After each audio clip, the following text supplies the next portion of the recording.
Well, good morning, everyone. Apologies for the short delay. We've just had load shedding here, but we're all set and ready to go. You'll just notice there's a wicket there that's fallen. We'll come on to that. But welcome to round 5 of the International Masters Cricket Over-40s World Cup in Cape Town, South Africa. It's a reasonably sunny morning here, and we are at Greenpoint Cricket Club. It is England versus Canada. This is an historic first encounter between the two countries. Just to give you a little bit of context, the match officials today are Abdul Steenkamp from South Africa and Jayton Carver from Boston, Massachusetts in America.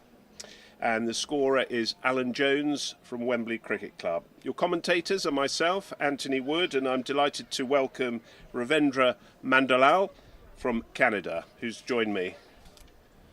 Play's just got underway. We've only had 2 balls, and England have won the toss and elected to field.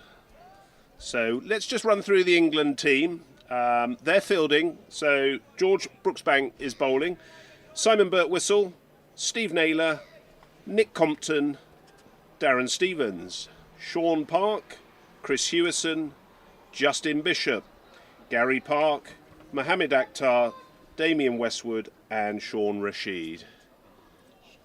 The rested players are Ben Fraser, Chris Swallow, John Whiteman and Ben France. As Brooksbank comes in to bowl, just on the leg side, and welcome Ravindra.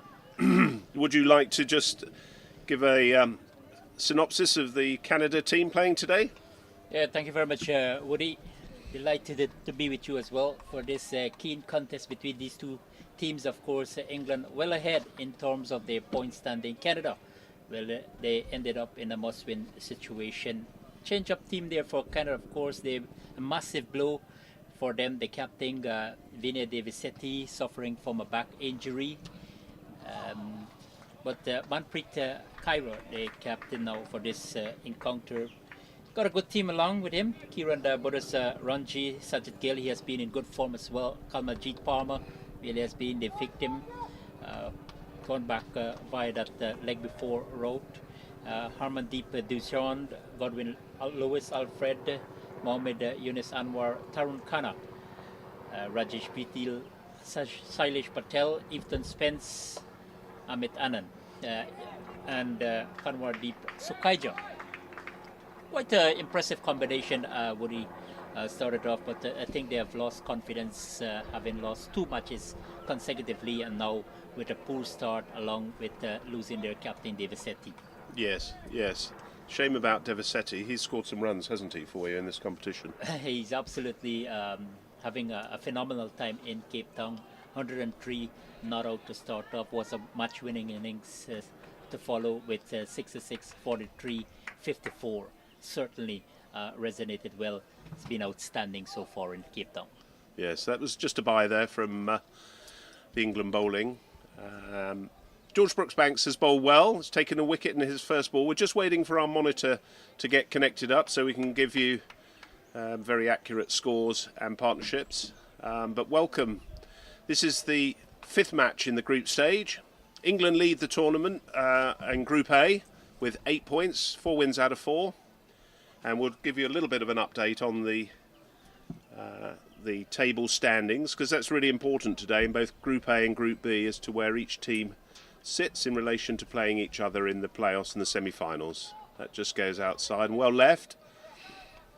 Let's just give you a quick update in Group A. England over-40s, currently 4 matches, 4 wins, 8 points. Australia, 3 wins out of the 4 matches, 6 points. Zimbabwe, 2 wins out of the 4 matches, 4 points. Canada have 4 points, 2 wins out of their 4 matches. USA are on 2 points with 1 win out of 4, and Namibia have still to get a win and they have no points. So all still to play for second place. I think it's between Australia and Zimbabwe. Zimbabwe are playing Australia today, actually, so that should be quite a keen encounter between the two. Ravindra? Yeah, definitely, Woody. He left us plenty of scenarios now. If in the event Canada can come out victorious here today, they will have to come out to the huge one. Yes. And then they will be banking hopes heavily on Zimbabwe to beat Australia. So it's kind of ticklish. Yes, still a lot to play for from a Canadian point of view. England, they have already progressed. So I'm sure that they want to capitalize on some practice here. Yes, I think batting practice is certainly going to be required. But Sean Rashid is the new bowler, right arm, medium pace, coming from the commentary end. That's nicely on the money there. Yeah, in Group B, New Zealand are through. They've got 4 wins out of 4, like England, with 8 points. Big contest today between South Africa and India, Ravindra. 6 points each, and both playing each other today. Well, we set up nicely for a keen contest. I know South Africa will want to capitalize on home advantage, but the Indians, no doubt, will want to stamp their territory like a fin. That's a beautiful drive. Chris Hewison's the man.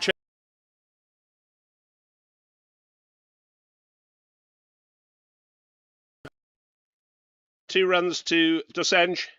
Lovely strike through the offside, and a good dive by Nick Compton. Just couldn't get down to it in time. Yeah, coming back to your point there, Woody, but South Africa definitely, and India coming in for a good contest here today. Sri Lanka almost eliminated. Well, in fact, they eliminated along with Wales. New Zealand, they are in full gear as well, like India.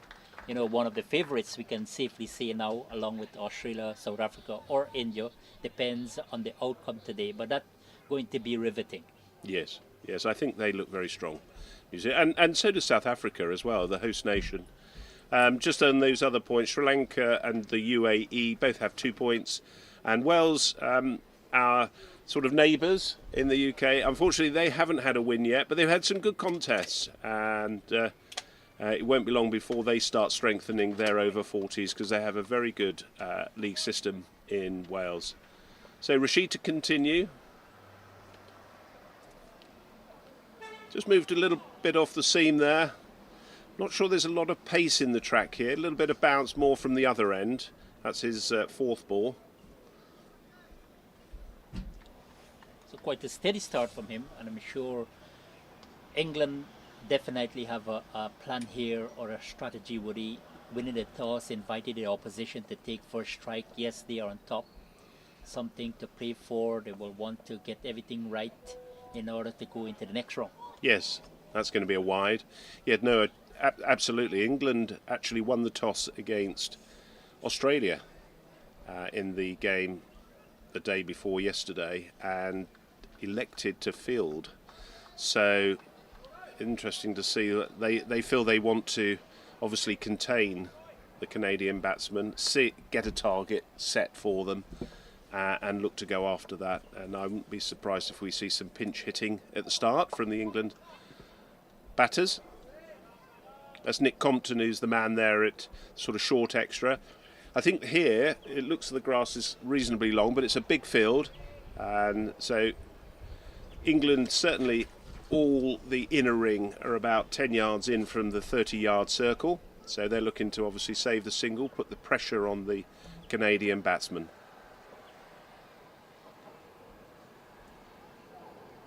That's a nice length from Rashid from the commentary end, so that's the end of the over. Score is 5 for 1 off 2 overs.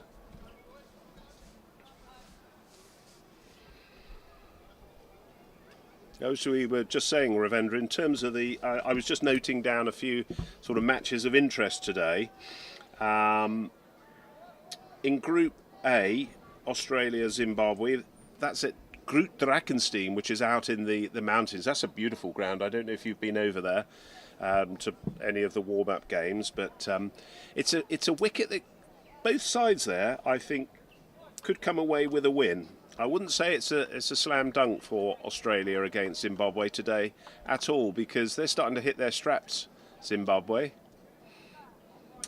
I did not visit that ground, Woody, but based on what you said there, certainly we can expect something lively. Yeah, Australia, their confidence might be dented a little. Yes, beaten by one of the powerhouses, England. They're coming up against a less weaker team. Zimbabwe, no doubt, still have intention of going through. They have a chance if they could come out victorious against Australia. but only time will tell. Absolutely, yeah. Brooks Banks bowling nice little in. Oh, that's gone up in the air. It's going to be the infield though. Looks as that Simon Birtwistle was the player chasing that. So 2 runs there. And that's what they need to do as well. I mean, obviously with the first power play, you can only have 3 players outside the 30-yard circle. And there's opportunity for batters to go up and over. Very much in the spirit of like T20 cricket. It's runs on the board are going to be important for Canada here. And that's a good shot as well. Again, that's what we were just saying. But it's just a single. Good, John. Not getting much elevation. And he's a batsman typically like this where he will go after the bowling, especially with the power play in effect. He's a batsman with this kind of temperament. He hasn't produced much, just a half century to his name. So he might have some confidence coming into this encounter, given the fact, the magnitude of this contest for Canada. Yeah, and for these guys, it's a good opportunity to have an innings, isn't it? And in terms of your preparations for this World Cup, obviously you're not going to play on a lot of, or none of the guys have probably played on turf wickets in the run-up like the England guys since last season. So it takes a little bit of time to acclimatise. Yeah, exactly. Canada arrived in South Africa 1 week prior to the start of the tournament. I mean, they were limited to indoor facility. For a huge part of the preparation due to the winter season in Canada, late last year, early 2024. So they weren't exposed to much turf practice. But I don't think that is a disadvantage for them since their participation began, because the way they played, batsman getting a century, a bowler picking up 4 wickets, consistency from the other batsmen as well. So they look good, and just a matter of losing out to Australia was competitive, and then the shocker against United States of America put them back on the back foot. Yeah, that was in the last round, wasn't it? We'll go through those, but Brooks Bank coming into bowl here, and I think that may have just been left or run down the face of the bat. That's going to be the end of the over. That's 8 for 1 or 3. Just have a quick look at some of the results from round 4. England 201 all out, batting first against Australia. That was at Rondebosch, small but beautiful ground. Australia were restricted to 199 for 9, so that's a win for England by 2 runs. Canada, and I think this is what we were saying, 229 for 5, good score. Where did you play that fixture, Ravendra? Can you remember?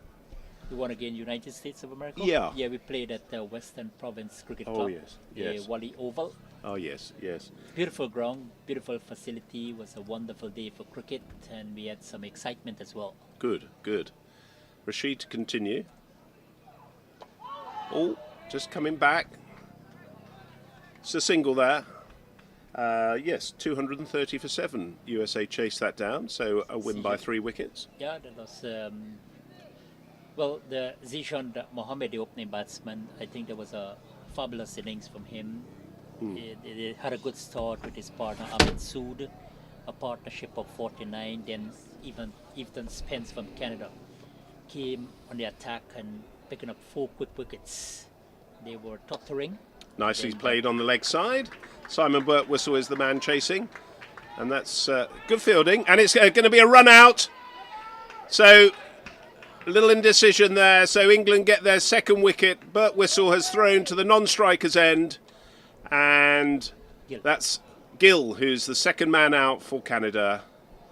Hugely unfortunate for him, and it was very quickly picked up by Birtwistle there, out to this square, just in front of square leg. He sort of dived, and that beautiful sliding stop, and straight in.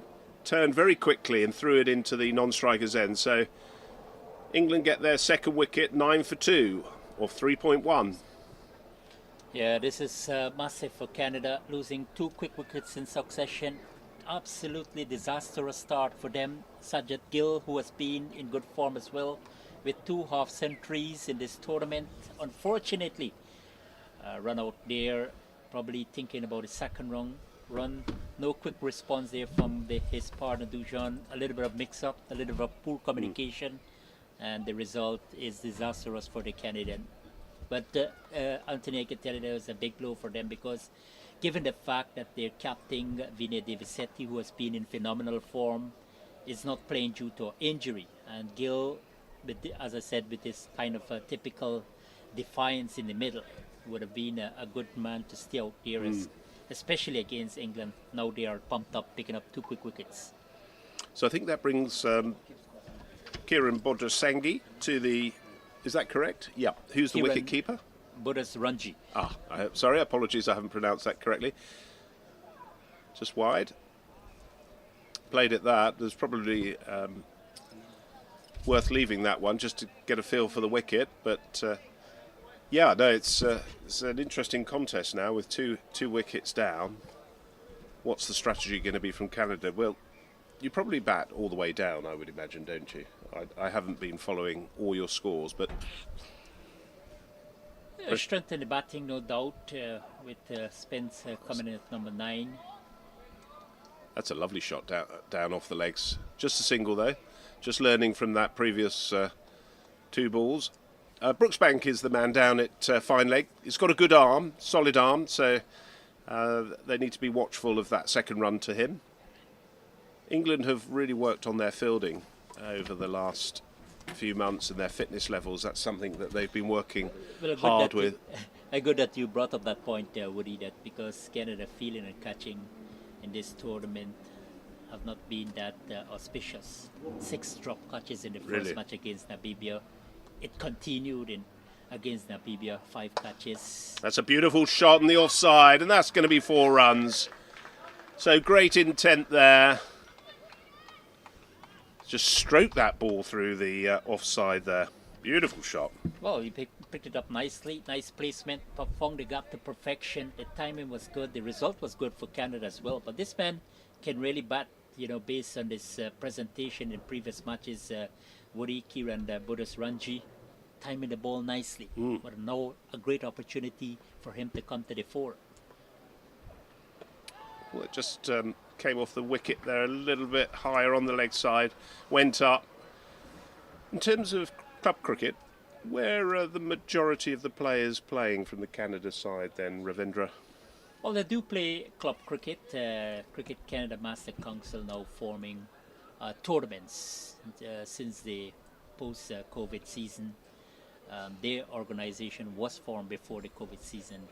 Things understandably was interrupted. But most of the players, they do play club cricket. In over 40 cricket, that has been occasional. Some of the players, they play competitive cricket in professional league. Oh, okay. So I think that will help them with their readiness for a tournament of this importance and magnitude. That's nicely bowled by Brooksbank and well fielded. Gary Park's the man there at the sort of short mid-wicket region, number 9 on his back. He's very quick around the wicket. They tend to, England have a plan there to put him and Sean Park, his brother, who's at point, very quick between the wickets. It's quite a big gap there between, obviously taking out the extra cover region, trying to get the batter to play through that region with 2 slips. And that's going to be a wide, I'm sure. Yes. There we are. Probably because Brooksbank having 2 slips in place and the backward point, and as you said, with that huge gap, inviting Dusan for the drive. Darren Stevens is the man at first slip, and second slip is Chris Hewison. Just moving up there a little bit shorter. It's gone up in the air.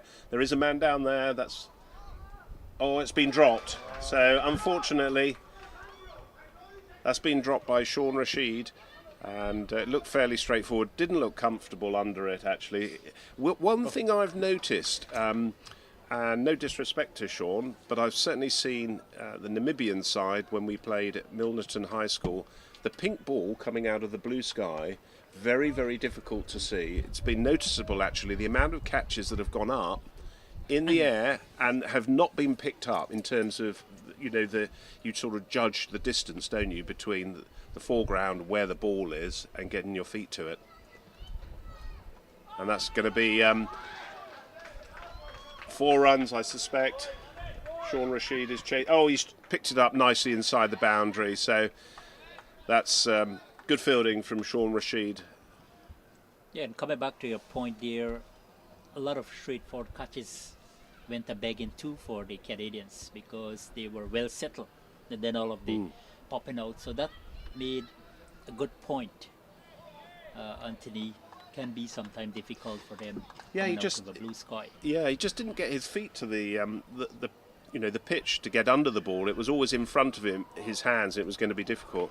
It's quite a wild swing there.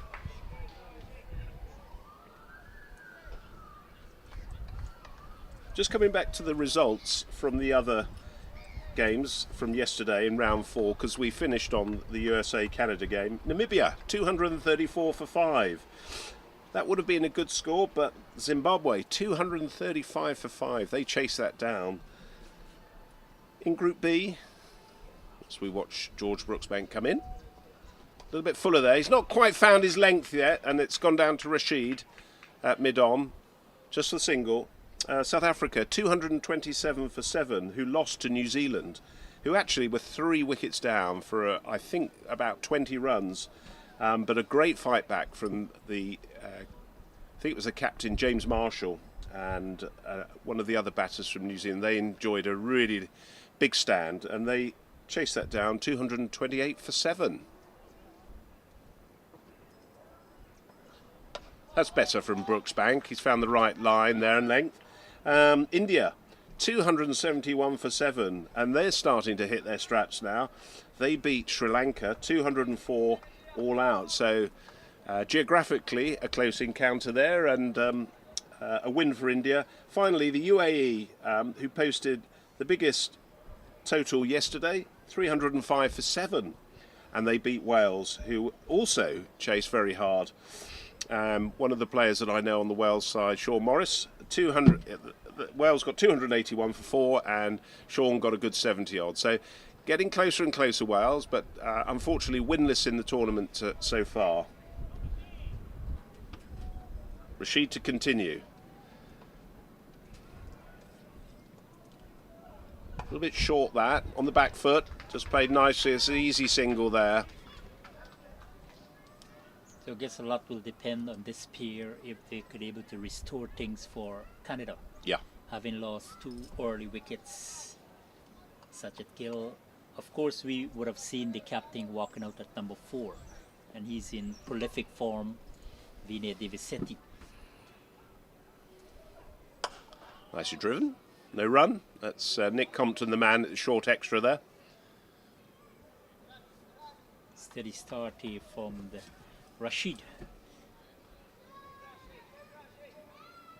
Operating from the northern side of the ground.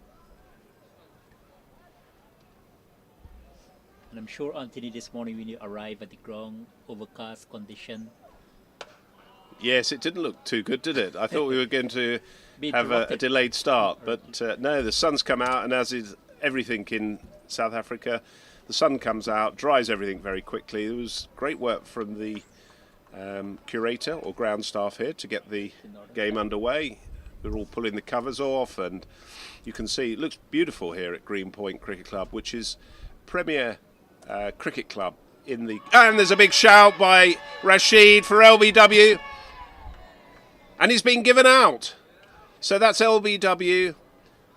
Jayton Carveer has given that out. LBW. Yeah, another one goes on here for Canada, and they're losing wicket frequently here to England, who won the toss and invited them to take first strike. A little bit tentative put there from Harmandeep Dujon, and Rashid, very vocal appeal indeed. So Woody, this is definitely precarious for Canada now. Yeah, 3 down. That's, and of course, the English team may feel more satisfied now. The decision to bat to field force fully justified, having Canada in this position at 21 for 3. Yeah, I think they obviously they've seen something in the wicket. There's a little bit of bounce and movement early doors, but their bowlers have exploited it, and as we saw, there was one catch that's gone down. New incoming batsman is Amit Anand. Yeah, so plenty of work for him. Probably needs to get on with things, yes. Try to restore the innings, try to form a partnership. Kiran Buddha's Ranji looking quite good at the middle after he struck that one towards long off for a 4. But essentially for Canada, they need partnership if they could able to post up a good total for the Englishmen to chase down. And what is a match of importance for Canada? I'm sure that they will want to get on with things. They know their oppositions are very much large and in charge in terms of the point standing. Yeah, England will feel they've certainly got the upper hand here now with 3 Canadian wickets for 21 runs. So a good start from England. 2 balls left in this over from Rashid.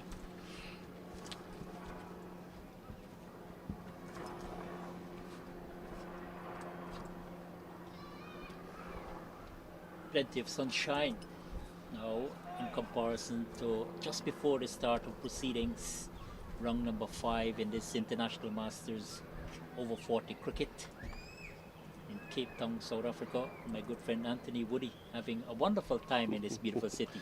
Yeah, it's been great actually, and I've loved the commentating actually. We're obviously I'm certainly not a professional and far from it. But loving being a volunteer, working with the England team. I came for the Over-40s World Cup last year, and England won that, so I'm hoping that I'm a bit of a lucky mascot for England. But obviously that's down to the lads on the field, nothing to do with me. So, no, it's really enjoyable. England just putting in a second slip there. Nick Compton, the man, who's going in there, the grandson of the great Dennis Compton, who played for England Test cricket, and also Arsenal Football Club. Rashid, nice. That's a big shout for LBW. That looked outside the line to me. So umpire unmoved on that. I think that was a really good decision. Big shout from the England players. Rashid's got his hands on his hips, but that looked outside the line, and Anand was quite a long way forward. So as you can see from the replay there. Yeah, came back, but it was very close. But benefit of the doubt to the batsman there, who the batsman actually has gone down after that ball. So let's hope that he's okay. Just while we're filling in, while the players are getting some help for the batter. In terms of the run up to the World Cup, how have you been communicating as a group? Have you been using WhatsApp, Zoom, Teams to check on people's progress and fitness levels? Any S&C, strength and conditioning going on with the players? Yes, with the players very much in communication with the management staff, the technical person, like the coach. WhatsApp absolutely was vital for that. And because of the geographical, the geography of Canada, province, 10 provinces, and they are all spread out. Players are coming to a different city to practice, and that sort of news was quite challenging. Yeah. So WhatsApp would have played a part, and the communication was quite effective. Good. Leading up to the tournament, they had trials where players come from different provinces and in assembling one place in Toronto. So the team management and the coaches could have seen something, how they go about their business, but they had that daily communication, and I think that would have played a huge part in preparation for this tournament. And again, coming back up, because Canada so huge and players coming from different provinces and so on. Yeah, that's good, because I remember the Over-50s World Cup, and it's been no different here for the Over-40s. That fitness, and obviously Over-40s, they're a fitter group of players, aren't they, based on age anyway. And there was a lot of, I think there was about 9 months warm-ups and getting ready for the World Cup, which was held here in Cape Town in March 2023. So they obviously saw the fitness, because you're playing a lot of cricket in a very short period of time, and you really need, as you know, for those that play cricket and listening, you need to have match practice in the middle. You can have lots of nets and the like, but until you're sort of battle hardened playing cricket, it's not the same. So you playing a lot of cricket in a short space of time does take its does take its toll on the body. And coming back to that point, Woody, I guess some of the English players playing a lot of competitive cricket, and they have their over 40 well structured in preparation for this tournament. Yeah, Brooksbank just coming into bowl. That's just played on the onside there. Gary Park is the fielder there. He's thrown to the non-striker's end, and there's a little bit of it looks like there's some overthrows going on there. It's certainly going to be 3, possibly 4. It hasn't quite gone to the rope, or now has it? So that's 5. Was it? Maybe it could have been 6, actually. I'm looking to my fellow scorers here. They prefer the ball doesn't reach a boundary. Yeah, I don't know if it did go to the boundary or not, actually. What's the umpire giving here?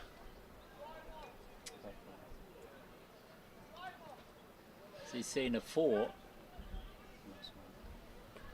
The umpire's asking the batters to change ends. Change now because of 5 runs. Yeah. So that was Gary Park, who was quite quick to the ball, but through, and there wasn't anyone backing up sufficiently there. Yeah, no, in answer to your question, Ravendra, a really good one.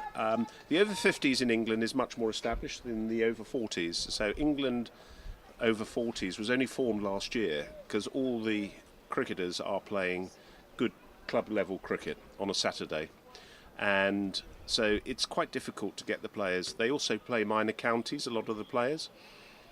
In comes Brooksbank with that left arm, and that's a beautiful ball. There's a big shout.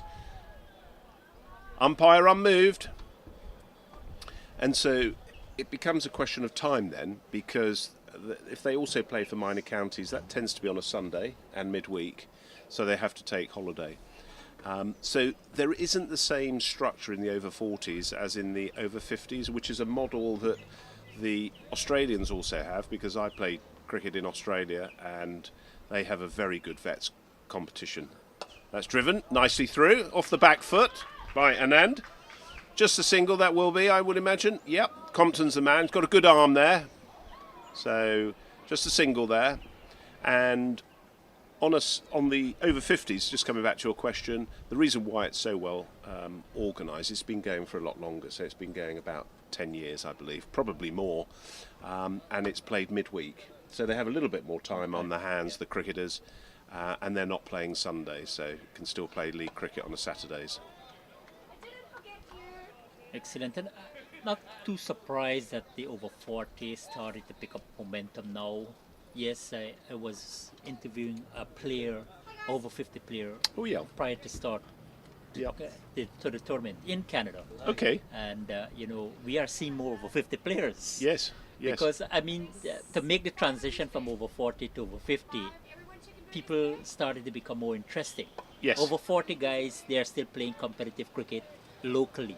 Yep. So that might be something that, hasn't drawn that huge interest in comparison to over 40, over 60.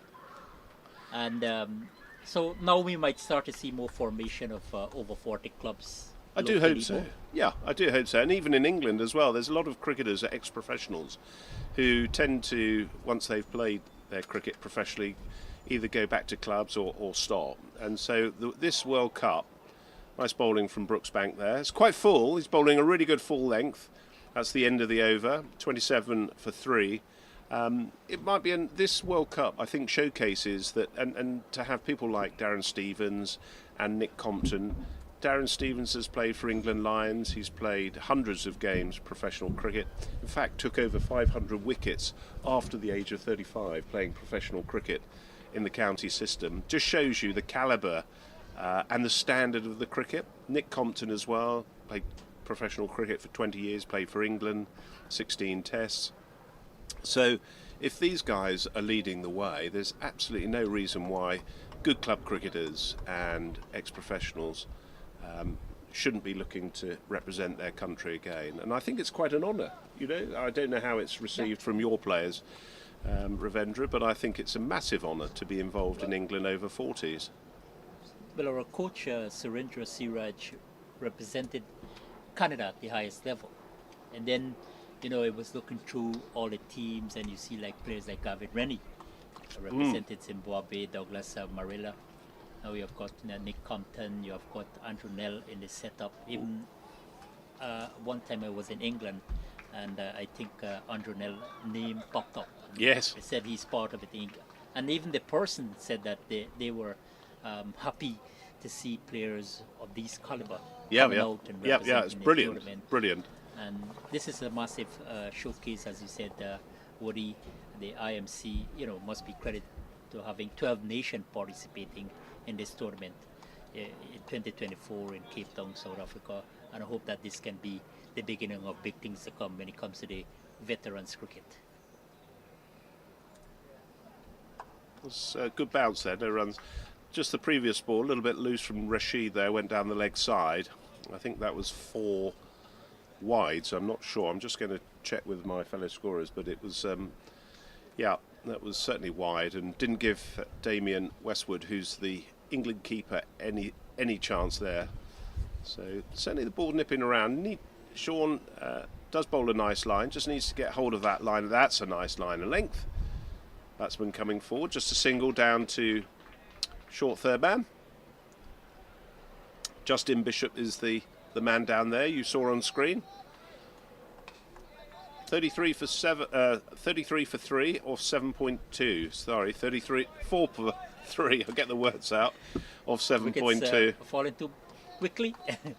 Well, coming to that point, Woody, with England in operation with 2 quickies, put it that way. Yep. Like when Canada played against United States of America, they had 8 bowlers, 7 were spinners. So I can understand the strategy USA came with, but of course they won the match, so things might have paid off. Yeah, sure. But thankfully that victory was well orchestrated by Zishan Mohammed, a brilliant 103. As you know, you have to keep yourself pretty fit if you're going to bowl medium pace over 40, and you have to have a good rhythm, a nice action that allows you to do that as well. And you'll see that today with Sean Rashid, who's got a nice controlled action. You'll see that with Darren Stevens, George Brooksbank. They all look after themselves, and a little change in the action there. Driven, Simon Birtwistle nicely sweeps that one up.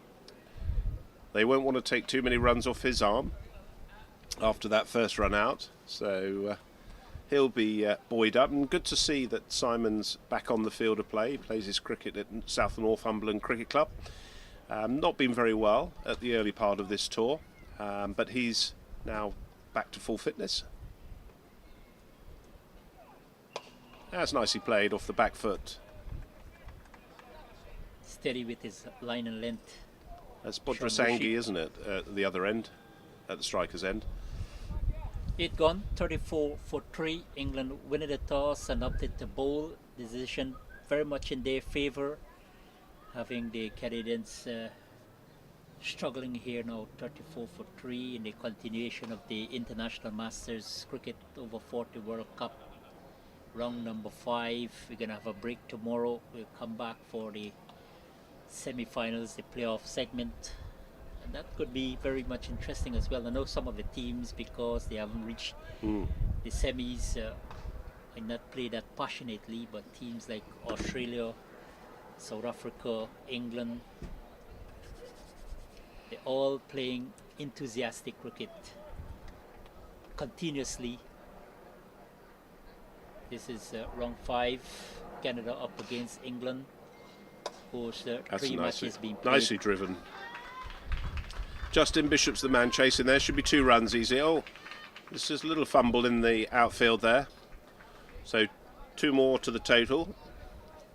Yeah, we'll get some results up for the listeners and viewers on the other matches in Group A and Group B, which as you were saying, Ravendra, We go on to the big matches. yeah, before we go on to the semi-finals and playoffs. India up against South Africa today. That's good lines from George Brooksbank here.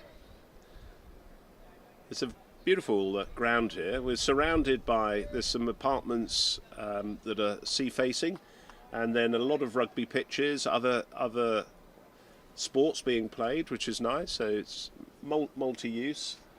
Greenpoint Cricket Club. Wonderful host here today, as you can see from the pictures. As a big shout for LBW. George Brooksbank. I think that might have been scripted, that follow through and appeal. I think that there was a West Indian left armour, his name escapes me, opening bowler, who did that, and I think I'm just remembering who that was. In this era, or the? No, very recently. Yeah, I saw it recently on. It was Pedro Collins. Yes, it might have been. Barbados. Yes. Very intimidating, the batsman, Pedro Collins. Is he? He's yeah. Barbadian. Okay. Played in all 3 formats for West Indies. Used to get the ball to swing. I think his captain, the famous Brian Lara. Oh, wonderful. What a wonderful career. So Pedro Collins, you're coming with a win behind your back. So you've got something extra. And don't forget, Woody, we're sitting, this ground is adjacent to the famous Cape Town soccer stadium. Yep. Now being used for rugby. Oh, that's very full. Big follow there through from Brooksbank, but umpire not interested. Now you talk about Barbados, but I'm actually going and playing cricket myself in Barbados at the end of March with the Cricketers Club of New South Wales. So my allegiance is changed to Australia then. So now we're looking forward to it. We've got a really good squad of players and of varying ages. Brooksbank coming in. That's nice. Played on the onside. Bishop's the man there. Should throw it there, but easily through for the single. Anand. So 1 more to the total. Yeah, we're really looking forward to it. And get out of the UK, and all the rain that we've been having. It's just been drenching the country. The weather system. You love playing in Barbados? First time. I played in Barbados in 2005. In representation for my school team as well.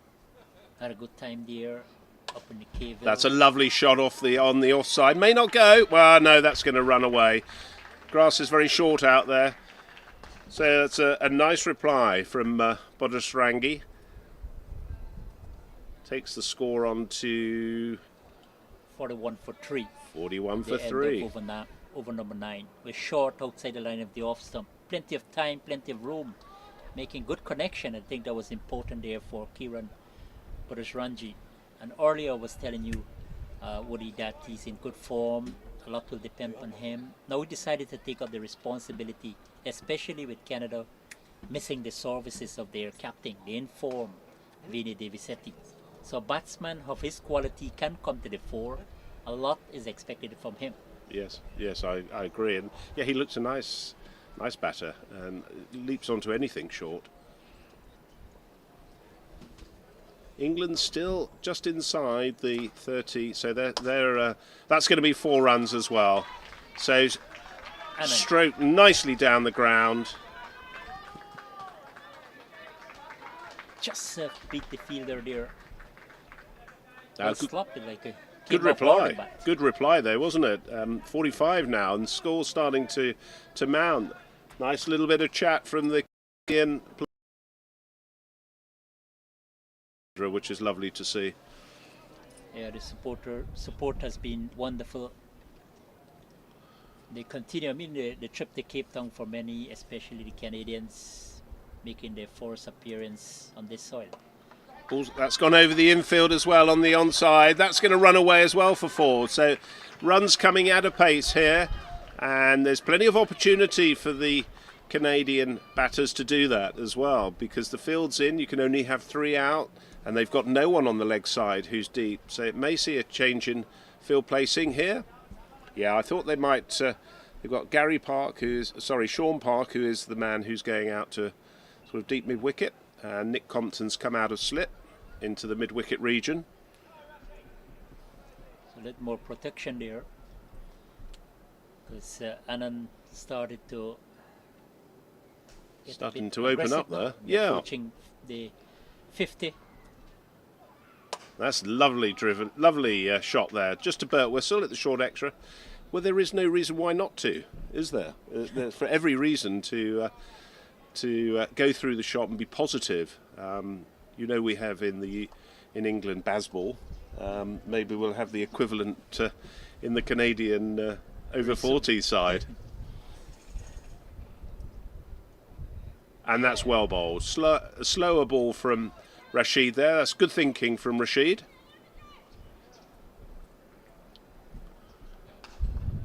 It's a good surface to bowl on, because I'm sure that the captain, Darren Stevens, continues to rely on them. Yes, put away 1 or 2 boundaries, but they're just paying back their captain. And it's bowled. So what a ball that was.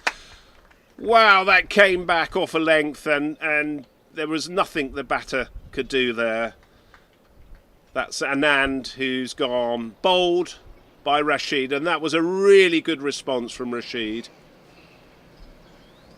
Yeah, right on target there for Rashid. His hard work paid off, making Anand coming forward the previous delivery, a fluent shot to extra cover. This time a bit slower, but on target. And I think a little bit indecision there from Anand, whether he had wanted to go forward, he had wanted to go for another drive, and the ball keeping a bit relatively low.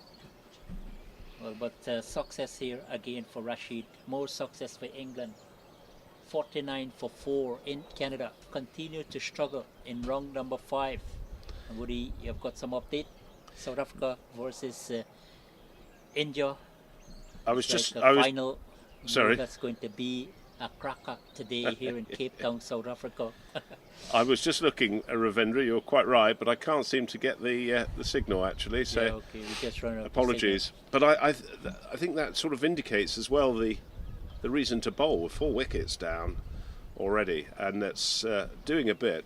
That certainly came back. I don't know if we've got a replay that you'll see there, but that looked to me to come right back and go through the gate between bat and pad.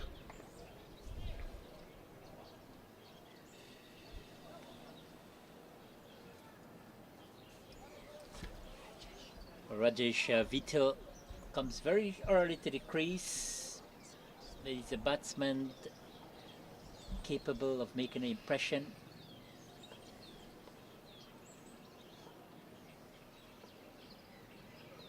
Rashid continues. Outside the line of the off stump. Very close one. Welcome to the crease. 10 gone. 49 for 4. And Woody might have some update.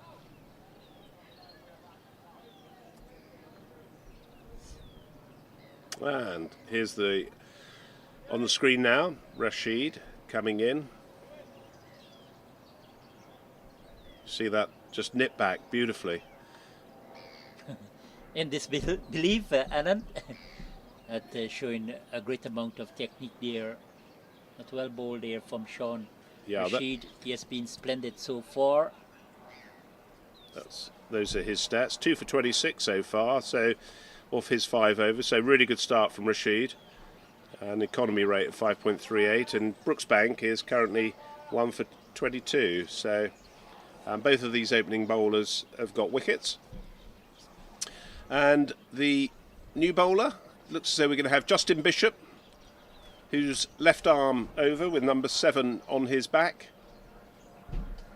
No wonder why England won the toss and decided to bowl. They've got 2 left arm spinners coming in from the top end. So I'm sure that they've come in with a ploy here. Woody, and now with Canada tottering at 49 for 4. That's beautifully driven over the infield. That's going to be 4 runs. Nice reply. First ball there from Bishop goes over the top. Yeah, excellent batting here from Kiran Ranji. Even though wicket stumbling at the other end, he continues to be positive, and I think that's key here for Canada. They need someone to really come big here today and to pull them out of this position of discomfort.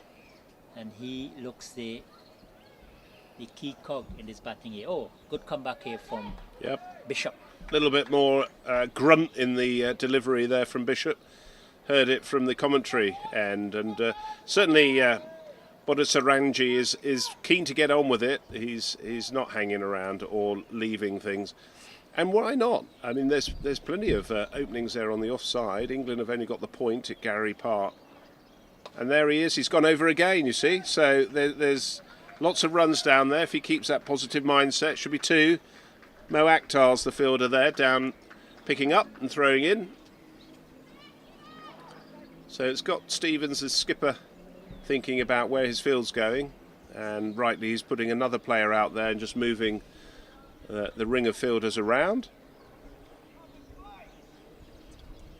I think looking at the way Brooksbank was bowling, the left armers need to keep that ball up to the bat. You can't get, and that's gone over again. This could be 2 runs. Mo Akhtar's the fielder there. Just a single taken by Canada. Good throw in from the boundary from Mo Akhtar there.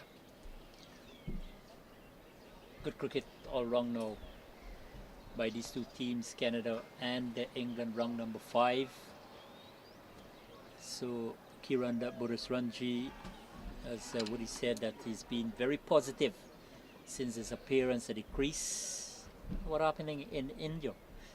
Woody? I'll find out for you. Oh my word, that went from leg stump to off stump, and you saw Damien Westwood diving to his right there. That was a beautiful ball. Let me get some scores up. I can remember I saw a wicketkeeper from England in the Caribbean in 1994. It was Jack Russell. Jack Russell, yes, wonderful. My county, actually, Gloucestershire. Jack Russell, not only a wonderful wicketkeeper, but you'll also be interested to know that he's an absolute brilliant painter. He actually does lots of watercolours, and he's absolute talent. And yeah, he always used to have that iconic little cap, didn't he? He started probably the bucket hat that England now wear.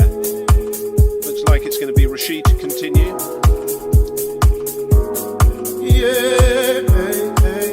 Apologies, I'm just trying to find the scores, but Wi-Fi is not. Time we know India playing England this morning. Just here, England posted up 303, I think, an Indian reply. I think England had a lead after India, they were bowled out.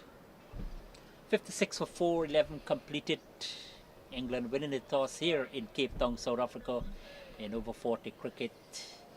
And the decision seems very, very much in their favour. Canada, of course, in a must-win situation to keep their hope alive, keep their hopes alive of making progress to the semi-final. Depends on the result between Zimbabwe and Australia, also in this group. Right, just to give you a little bit of context, as you were asking, Ravendra, India currently 17 for no wicket of 6, so they've had a slowish start against South Africa, who are in the field, so that'll be an interesting one. Projected score there at the current run rate is only 125, but we know that those predicted run rates are inaccurate at this stage of the game. Try and get you a few more. So fixtures. I guess Stephen will continue with Rashid in his 6th over, 2 for 27, so he has been successful operating from the northern side of the ground here at Green Point in Cape Town, South Africa. Bowling to a batsman that is in good nick, Kiran Bodhisarangi. Nice throw in there from Bishop. In the other, Group B, Wales over 40s to play in Sri Lanka today. Wales batting first, 24 for 1 off 9.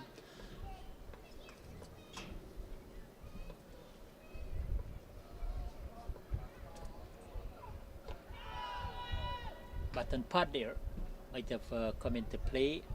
And then we have got Namibia taking on USA. Ori? Yep, they're Namibia are batting 42 for 1 off 11 against the USA. So your neighbouring country there. No surprise if field. probably if they won the toss and decided to insert the opposition because they chased down Canada 230 quite comfortably. Had a Centurion, Mohammed, and then we have got New Zealand. Well, they are running away in terms of the point standing in that group. 4 wins from as many matches, and they are opposing United Arab Emirates. Yep, 68 for 2 are New Zealand at the present time, off 12.5. So going okay there, UAE. I like to see UAE come a little bit more to the fore in the cricket, and they're going to do well, I'm sure, there today. It's just hit the pad and come into the leg side for no runs. Obviously, you know where we are today. India, oh, that was yesterday's game. Let's just see if I've missed anything. No, that's pretty much it. So, change of, well, end of the over, 57 for 4.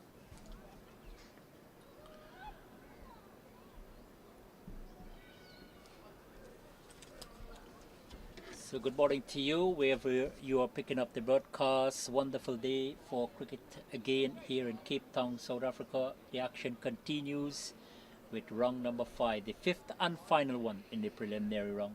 England up against Canada. Canada taking first strike at the invitation of England. Struggling at 57 for 4 at the completion of the 12th over. So Bishop looking to improve on that first over. Westwood's just come up to the stumps, which I think is a good move. 7 runs off his first over. Plays his cricket at Bury St Edmunds. And he's been a lifelong member there. That's driven over the offside. There is a fielder out there, just one bounce. That's Sean Park, who's the master in charge of cricket at the Perth School. So I'd like to say hello to them, and also the old boys side there, the philanderers that they run aside. Justin Bishop, the man in operation for England. 2 slips, backward point, cover up mid-off. He has got a third man, predominantly pack offside field. And he's bowling to his plan, I think, Woody, because just outside the line of the off stump, on the off stump, this is excellent stuff from him. 58 for 4. And I want to say good morning to the people in Canada as well. It's very early there now, just about 2 a.m. Will you be having lots of people watching? Do you know if there's a based groundswell? on the reaction, first 2 matches, especially when Canada were on a roll, victory after victory. I know that people are still ardent. They will continue to support the players. They continue to still view. But I know now is a wee hour in the morning in Canada, and even more early in some parts because we have time difference as well. Nicely played, forward. And you'll probably recall that that's the end of the over. So end of the 13th over, 58 for 4. You'll probably recall that we were talking off air that I played in a match, and you'll remind me, if you will, Ravendra, where in Niagara, the gentleman who I think formed the first turf wicket in that area. I don't know if you recall who that is, but when you talk about the community coming out, we had the mayor who came out for the opening ceremony. That was with the Cricketers Club of New South Wales, and it was a wonderful occasion. They had the cameras there, everything, and there was a ribbon cutting as well. So take the cricket seriously, and there's a lot of interest and love of the game, isn't there? Keeping it alive in Canada. Yeah, well, it's in the province of Ontario, about 2-hour drive constantly from the famous city of Toronto.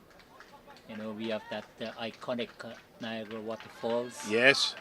And I'm sure you had a visit there. But in terms, the cricket facility here facility there is wonderful, and because it's just out of the reach of the Toronto area where cricket being played more regularly or more consistently and that sort of things. Not saying that Niagara cricket cannot grow, but still some work to be done in terms of bringing more cricket to that area. Yep. I think that will help with the elevation aspect of things. We should, and we would like to give a shout out to the sponsors of the World Cup. It's really important. These companies put in so much time and effort and money as well. So Vita24 for all your drinks needs, Sizonki Tourism and Travel, Rashid to continue, and batsman's come down. That was a little wild there from the batter. Devil's Peak Lager. For those that drink, there's been copious amounts of lager provided by Devil's Peak, which most of the guys obviously have after the game. Pitch Vision, who are doing all the live streaming, and I have to say they've been fantastic in all the streaming of the games and really taken the streaming to another level in the Over-40s, where they promoted that first of all. We've seen a huge increase in not only the numbers of cameras being provided, also, as you'll see, we're up above the sight screen now on scaffolding with a really good view that they're providing to you. He's missed that, just outside the off. Softphone VIP as well. I believe that they're also the other main sponsors. So thank you to all of you for the sponsor and sponsorship that you've provided for this tournament. Nice to see Rashi, as he's known, getting a good long bowl here. He's in need of that, and that's gone short down to the sort of wideish fine leg area. George Brooksbank is the fielder down there. So England have been resting and rotating their bowlers as well, Ravendra. So they've got Rashid, who bowls George Brooksbank. Johnny Whiteman's the rested player today, who bowls right arm fast medium as well. So they've clearly a plan to rest and rotate the bowlers. So it's nice for Rashid to have a good long bowl here. Hopefully he'll bowl through his 9 overs as well to give him confidence. That's a beautiful shot. But not going past the infield of Birtwistle there. The 14 overs now have been completed, 61 for 4, Canada batting force. Yes, and no doubt, especially England already through, resting a few players, giving the others an opportunity to showcase their talent as well. Beautiful place here in Cape Town, South Africa. We spoke about one of the apartments that is in close proximity to this venue here, the Green Point facility. Wonderful indeed, wonderful condition, terrific conditions for cricket. And it's been a lovely day in the Cape Town. It's been lovely since the commencement of this year's first edition International Masters Over-40 World Cup cricket tournament. 12 nations in competition. They look wide, and it is given as a wide by the umpire. So just pushing that too wide. Bishop obviously wants to get the batsman coming forward. There is a little bit of a plan here, looking at where the fielders are on the offside, hitting up in the air. That's gone down the leg side, and that'll be wide again. So a little loose there from Bishop. Good stop by Westwood there. Got across quickly to save 4 byes. England need to tighten up the field here. They won't be very happy with this, I can assure you. Certainly not in preparation for the semi-finals.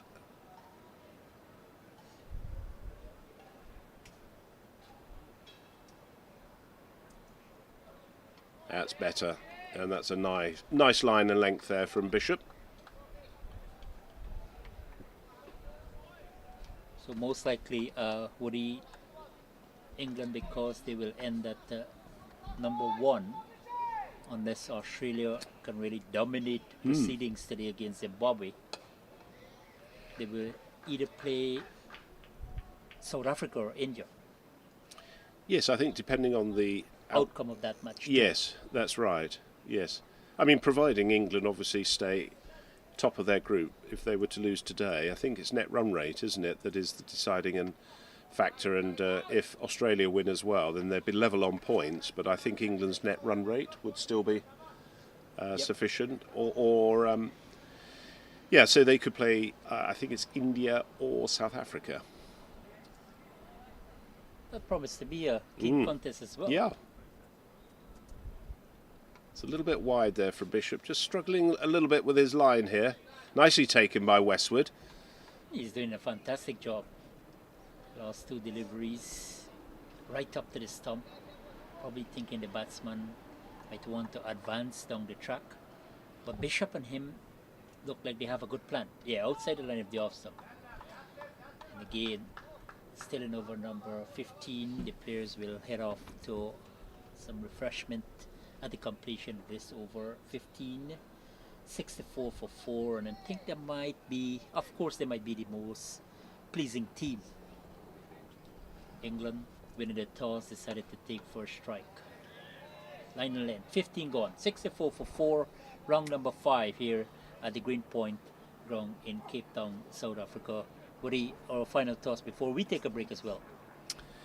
Very good start from England. A little bit lax in some of the bowling recently, but those early wickets absolutely essential to settle the nerves of the England cricketers. And nice to see Sean Rashid getting some much needed practice there. So we'll take a short break and we'll hope to see you and just after the break. Thank you.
Welcome back here at Greenpoint Ground in Cape Town, South Africa. Round number 5 in this year's edition of the 2024 International Masters Over 40 Cricket World Cup. Beautiful day for cricket. England winning the toss, opted to bowl, and they having Canada their opposition. 64 for 4, 15 overs have been completed, and after the water cart is off the field, we are ready for the resumption of play. Gary Clark in operation, replacing Sean Rashid. Had a wonderful start, 6 overs on a trot, picking up 2 wickets. The Canadians looking to build up things here now, looking for a partnership, especially Kieran Budus-Ranji. He has got 29 from 30, batting with a great amount of aggression and solid defense as well. So my commentary partner, Anthony Woody, just vacated. And we have got Bob Baxter. Good morning. The contest has been quite intriguing, but Yes. England definitely in the driver's seat at the moment. Yeah, getting those, that wicket in the first over got them off to a bit of a flyer. They've been a bit erratic with the bowling, quite a few wides, which they won't be very happy with. But as you say, there's been some aggression from one end, and Canada have kind of worked their way back in. It's obviously quite a good toss to win, I feel, for England. Possibly slightly disappointed way they've gone about things, although the actual score doesn't look too bad for England at all. Gary Parker, and I'm sure that they started off with 2 fast men in operation. They continue. Captain Stephen definitely relying on the quickies to come to the party. Yes, they have picked up 4 wickets. We haven't seen the introduction of spin, and I'm sure that he will want to continue. Gary Park conceded just a run in his 4 deliveries. Very forced over. But a good rotation. Yeah, they've got England have got quite a lot of bowling today. As we've seen, this is the 4th bowler we've used. We've all got the captain Darren Stevens, bowled some seamers as well, and then we've got 2 spinners in Steve Naylor and Mo Akhtar. Another wide, unfortunately.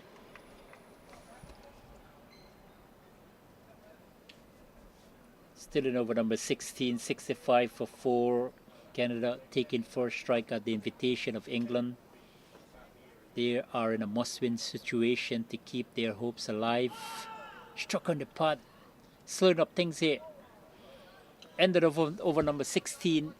Canada batting force against England, 65 for 4. And I'm sure that England will come out to the plan, Baxter, that they want to restrict Canada as early as possible, and at the same time opportunity for them to see their bowlers in preparation for that semi-final. Yes, that's right. Having already qualified, although we'd like to win the group. If we win the group, we come back here, and I think this ground will possibly suit slightly better than the Rondebosch, where the other semi-final is, because we've got 4 spinners if they're all fit. And Rondebosch is relatively, compared with, certainly here, is quite small compared with the quite big outfields here, which the spinners can use. Another wicket. So a wicket for Bishop, caught at mid-off, easy catch. And Canada losing their 5th wicket now, the wicket of Kieran Budus-Ranji. Was looking absolutely ominous. Couple of boundaries, timing the ball nice, but on this occasion, a slow ball from Bishop. And I think his strategy paid off there, inviting Kieran to drive. Went uppishly, not enough distance, not enough elevation, and he paid the price. Another wicket goes down there for England, for Canada. 66 for 5. So the bowling has been splendid here now, Baxter, and once they could continue with this manner, I'm sure they could be able to dismantle Canada very quickly. England would like them to be, I'd say maybe 100, 120 would be England's target here. Especially they've got knocked over the top 5, and the batsman who's just got out was playing well. The other game in this group, Australia-Zimbabwe, which would be important if we managed to lose to Canada, because Australia would probably go above us, has been delayed out at Groot Dreckenstein, so not starting until 12. Yeah, so still plenty for to play for. The other game is South Africa-India, which is vital in the other group. I know India are batting. There's almost like a final today for them. Yes, both got 6 points, so whoever wins. I think India were 30 for naught of about 9 last I saw. So Kanwardeep Sukaija comes to the crease for Canada. His team tottering at 65, 6 for the loss of 5. Plenty of time still yet in this game. Opportunity for him to make an impression. But the Englishmen, they are well on top. 66 for 5 at the start of over number 17. Wicket to Justin Bishop. The left arm seamer continues from the front of the ground, right outside the line of the off stump. And your take on the pitch so far, Baxter? I mean, plenty of grasses. Yeah, there's a little bit of grass. Obviously, had a lot of rain around the area yesterday, which has made it damp. Ball swung a little bit, and it's just moved off the seam a little bit. So it's been plenty in it for the English bowlers. Beaten outside the line of the off stump, almost in identical fashion, but this time Kaira Sukaija looking to coming forward, and that might be a perfect decision for England. I mean, how things are proceeding now, looking to capitalize on that preparation moisture. Yeah, that's why they've kept with the seamers straight all the way through and haven't introduced spin, because in most of the games we've played so far, the spin's been introduced quite early. But with the ball still moving around a bit and having taken 5 wickets, I expect they'll stick with the seamers for a little while longer. And I can tell you, Bob, that make it difficult for the Canadian batsmen, because their last game against United States of America, they used 8 bowlers, 7 were spinners. Really? So the Canadians will probably get accustomed to the spinners. Beaten outside the line of the off stump. This is excellent bowling here from Justin Bishop. Might have got a little edge there, who knows? It's the way the slips went up, but difficult to tell from here. Yeah, so using that amount of number of spinners, then coming up against full throttle seamers as well. 17 gone, 6-7 for 5. Canada batting force against England. Round number 5 in this 2024 International Masters inaugural international cricket. It's a World Cup campaign. Last Monday, action began. Seeing a replay of the catch. Yeah. Nicely taken, easily taken by Compton. I think Kieran Buddhas Ranji, just shaking his head, thought he had enough connection. Missed out completely, was looking solid at the crease, picking up occasional boundaries. And then they lost their captain to injury today. Vinay Devisetti, he's one of the centurions in this tournament as well. Yeah, sorry, he got 100, yeah. In the first match against Namibia. He's not fit for today.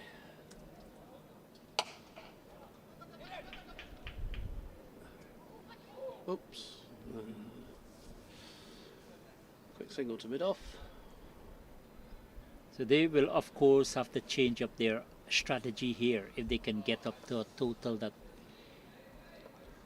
be competitive. Yes. Probably 160, 170. Yeah, I think if they do need to.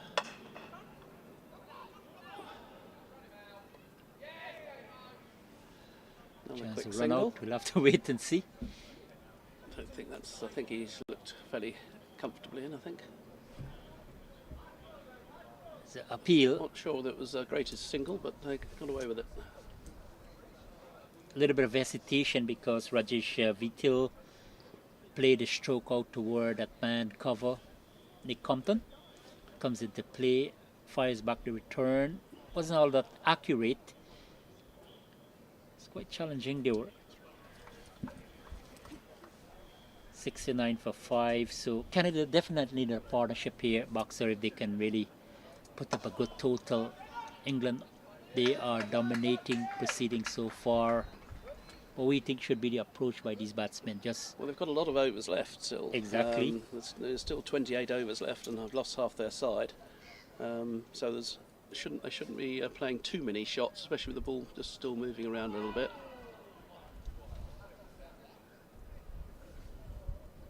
Going down the leg side actually there by Gary Park. I think it kind of went through him, didn't it? Yeah. So Kaija probably looking to playing back. Plenty of room he's giving himself. Don't understand his intention. He's got to slip in place. Pushed out to cover, no run.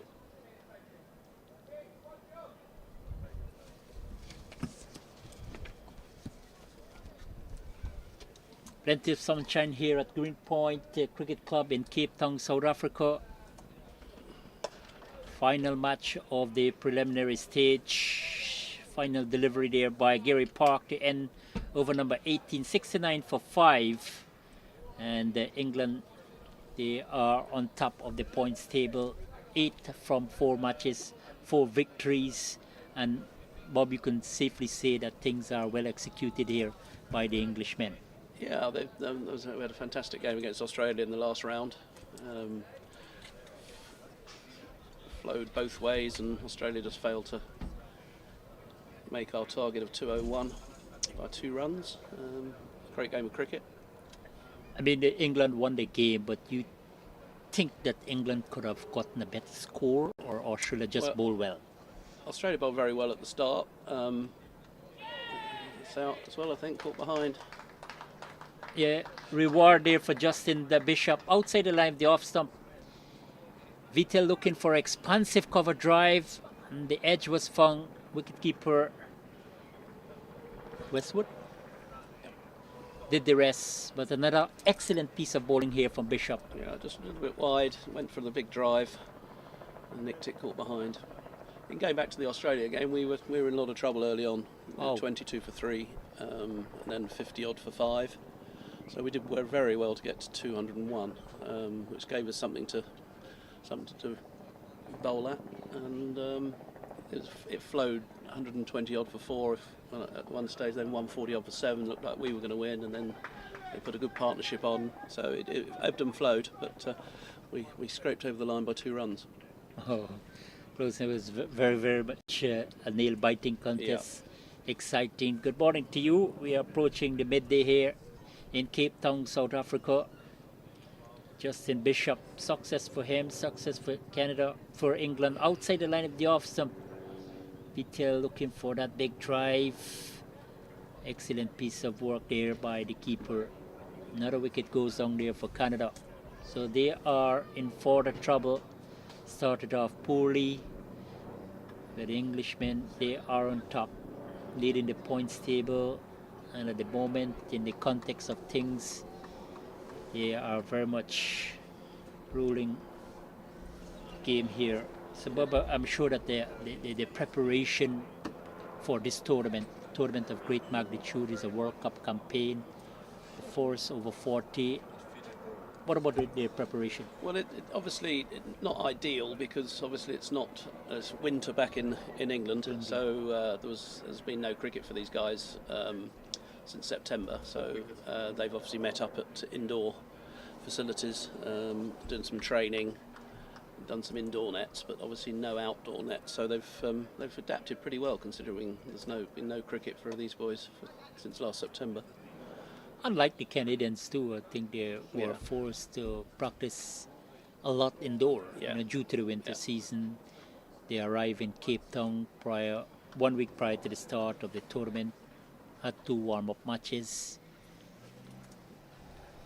Godwin, who missed the match against the United States of America, is more known as a seamer, coming in with his team 70 for 6. A lot of work to be done, plenty of time, but the England team, they will want to continue to dominate proceeding, continue to take wickets, and you think that can really affect your performance in a tournament, World Cup tournament.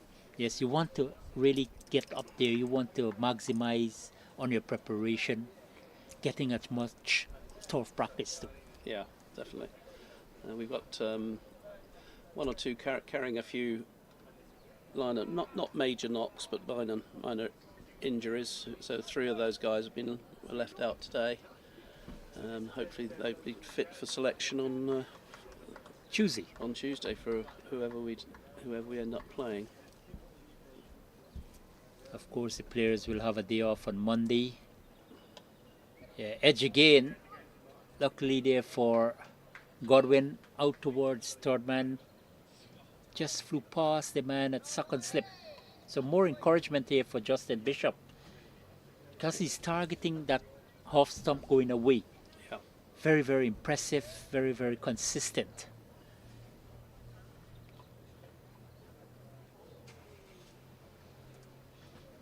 Oh, again, ball. A bit closer, beaten. Yeah. Another good reasonable over. Yeah, excellent bowling here by England after winning the toss and decided to invite the opposition Canada. 19 gone, 73 for the loss of 6. So Park to continue.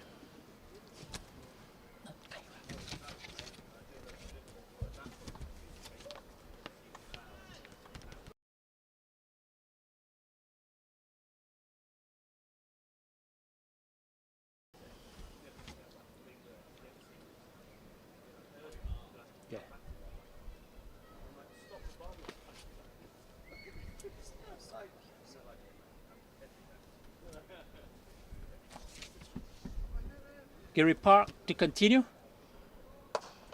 Yeah, well ball pitched up.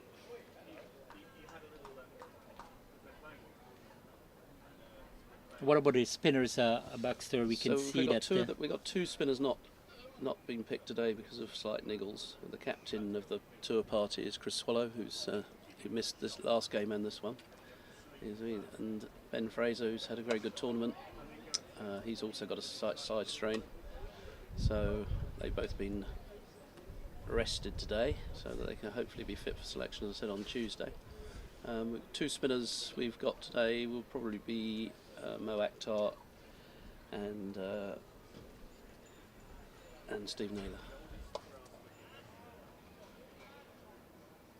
And probably, I guess, head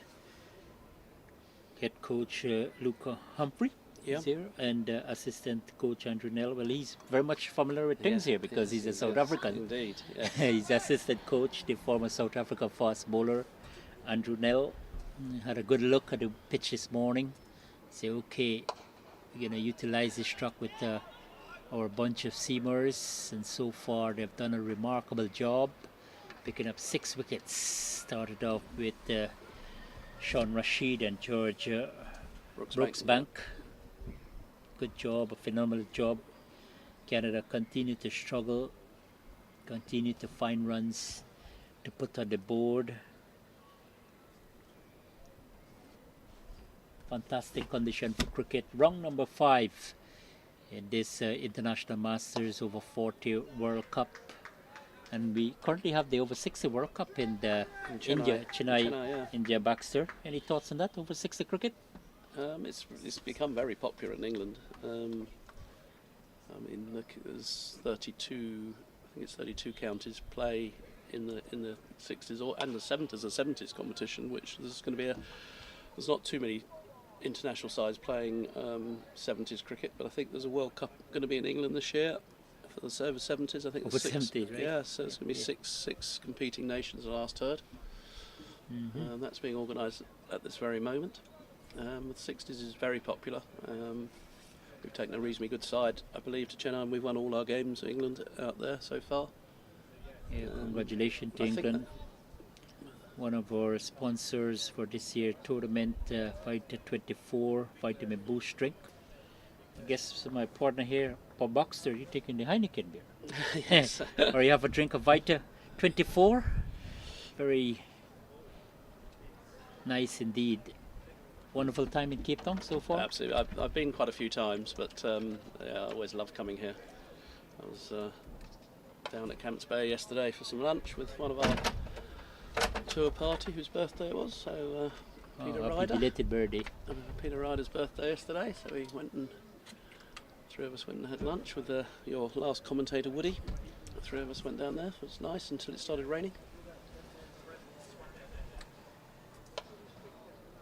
plenty of room there for the captain Manpreet Kaira, taking up the responsibility because the regular captain Vinay Devisetti picked up the back injury, and he has been their most accomplished batsman in this as you said, he got 100 tournament. in one of the other games, 103 in the first game, not out.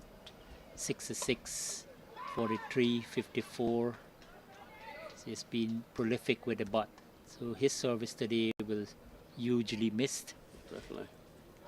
Will be hugely missed by the Canadians. I'm sure that they're feeling it now because he's a batsman, would have gone out there and just able to keep things going, occupying the crease, value his wicket.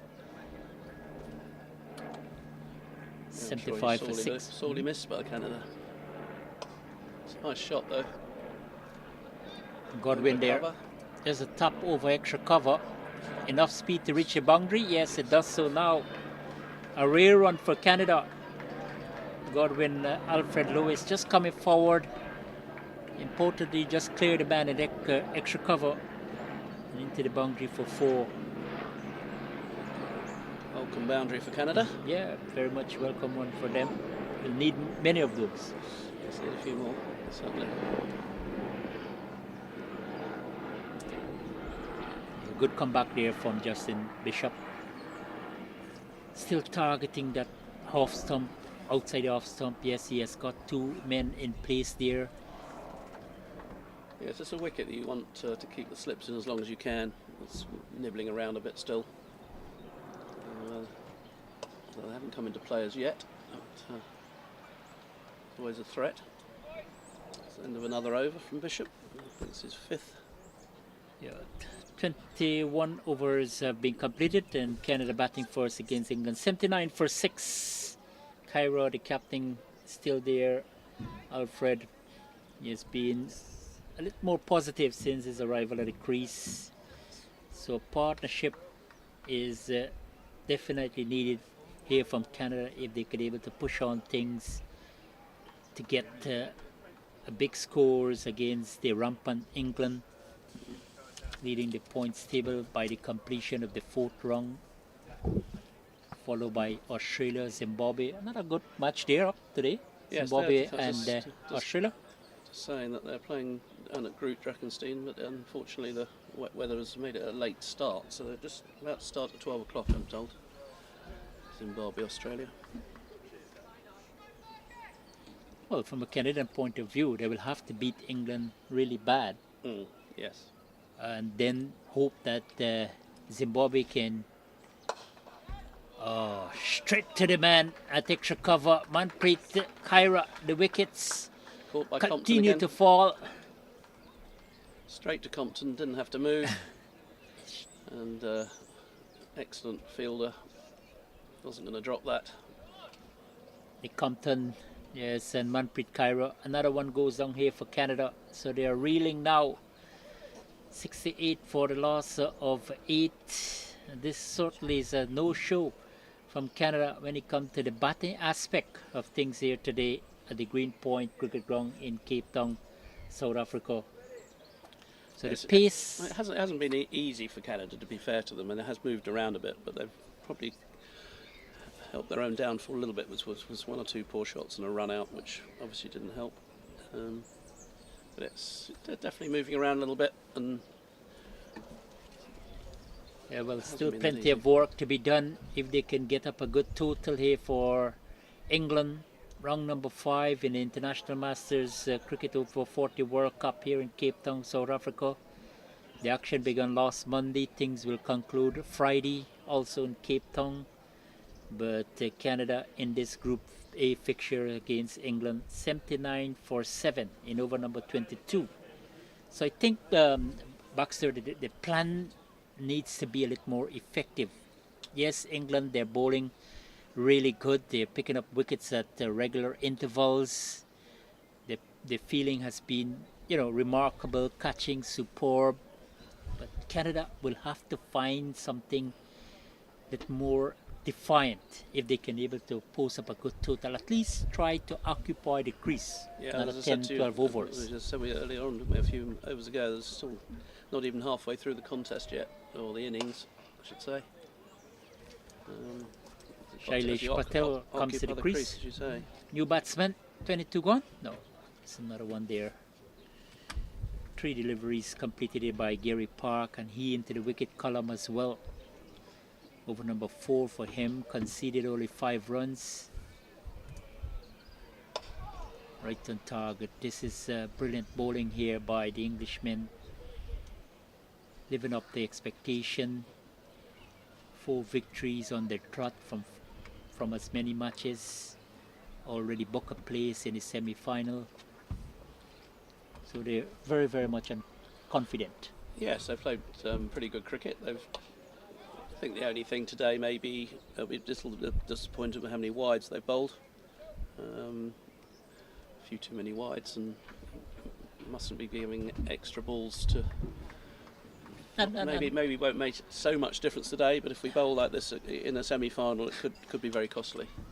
Exactly, and I'm sure that yes, in a match of little importance for them in terms of advancing, they still will want to come out here and try to get everything right, identify any error or so on. 22 gone, 79 for 7 Canada, batting against England. Yeah, you agree with that? They will want to come out? I do. I think it is quite important for England to win today, because I think they'd rather play hit. I think if we lose, there's chances Australia could be top the group. I think, as I said, if all our spinners are fit and we do decide to play 3 or 4 spinners, we'd rather play, I think, on this ground, because it's a lot bigger for the spinners to be more effective on than the Ronderbosch. So I'm sure they'll be trying to make sure that we don't slip up here. And Greenpoint Athletics Stadium, right in the vicinity here of Greenpoint Cricket Ground, where the action continues in this inaugural edition of the International Masters Over-40 World Cup. Canada up against England, and I'm sure that well, you don't have a choice who you're going to meet up in the semi-final.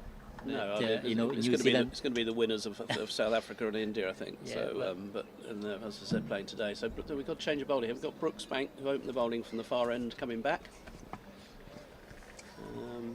Bowled 5 overs, 21 runs, 1 wicket.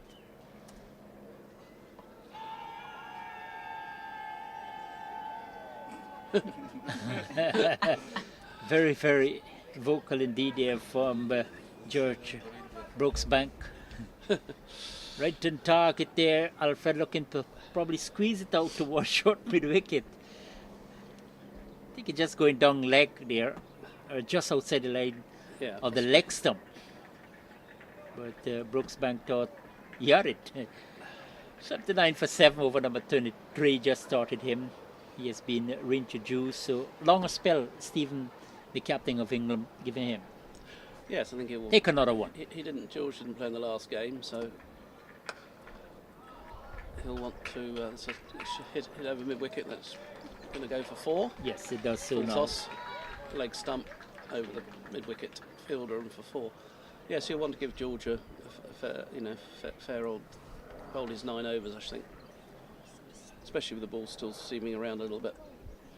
Yes, and Canada, they are in a vulnerable state now at 83 for 7, facing a collapse. 22.2 overs. They have batted, lost 7 wickets.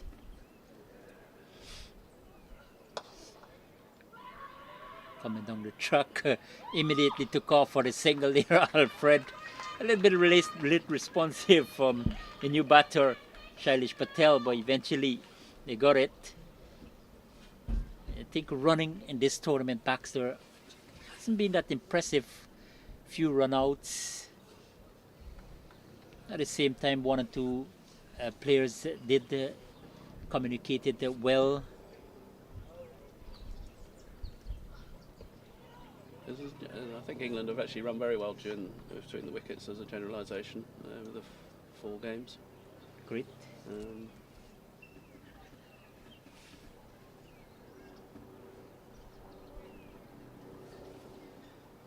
Patel is yet off the mark. He's more known as with his off spin. but a chance to come to the party with the bat.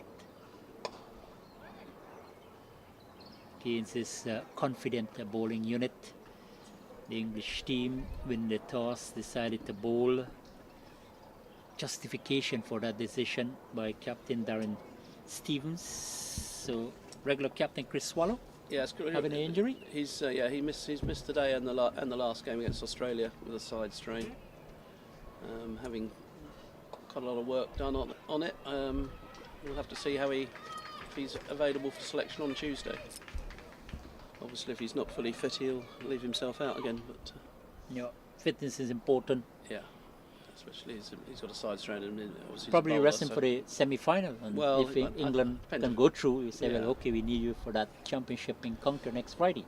Well, yes, but we've got to win on Tuesday first. So I think they'll pick their strongest side of the people who are available and fit for Tuesday's game, whoever we play.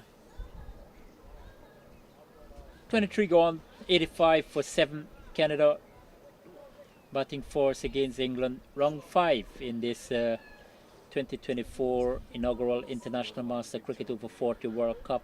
12 teams began participation Monday last here in Cape Town, South Africa. All matches to be played in this city. We will continue on Tuesday, semi-finals, the playoff segment on Thursday, and then Friday the curtains will come down. Nice bowling again from Park, a little bit of movement. Nicely taken by the keeper, took the bails off, but batsman hadn't moved. Yeah, keeping has been outstanding here for England. Chris Westwood, is that correct? Yeah, it was Damien Westwood, but yeah, he's been very good. We've got 2 keepers, Sean Park, who's Can do the job at behind the stump. they've basically done a couple of each, really. So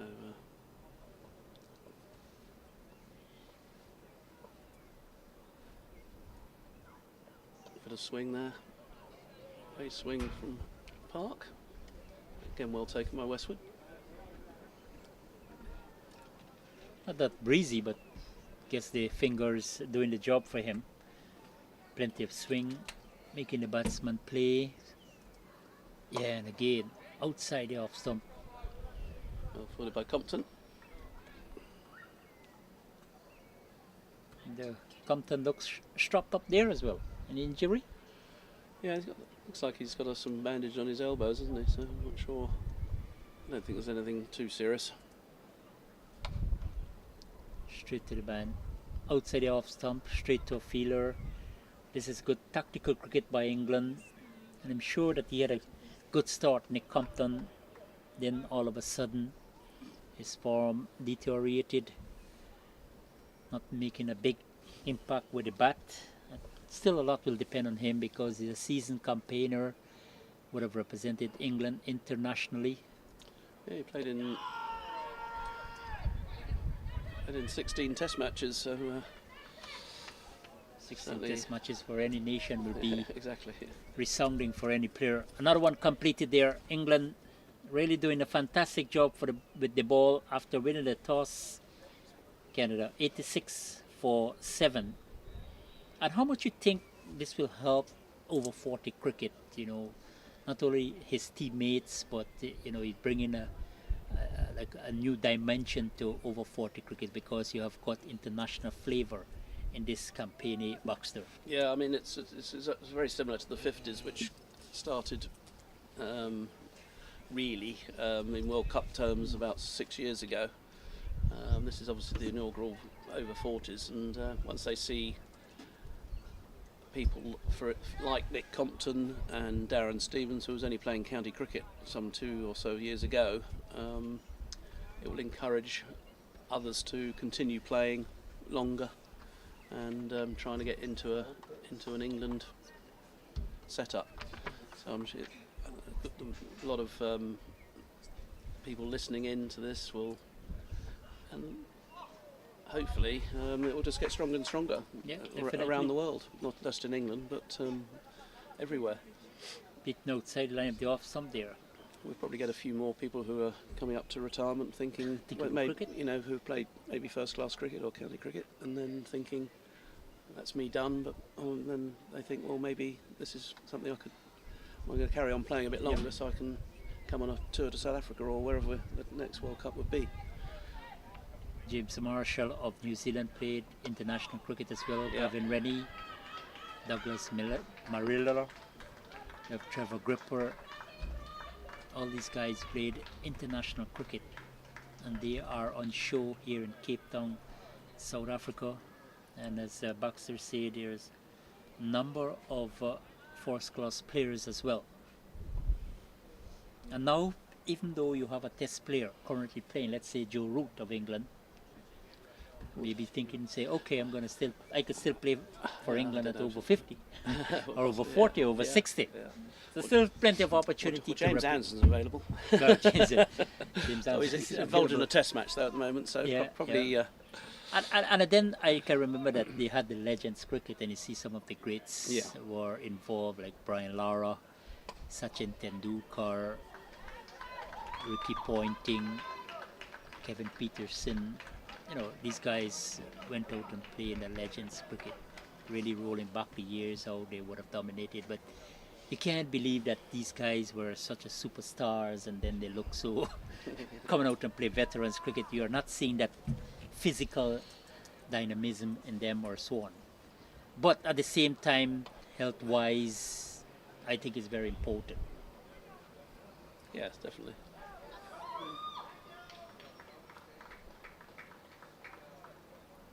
George Brooks Bank continues for England in his 7th over, conceded 30 runs, picking up a wicket. Started off with Sean Rashid, who accounted for 2 wickets as well.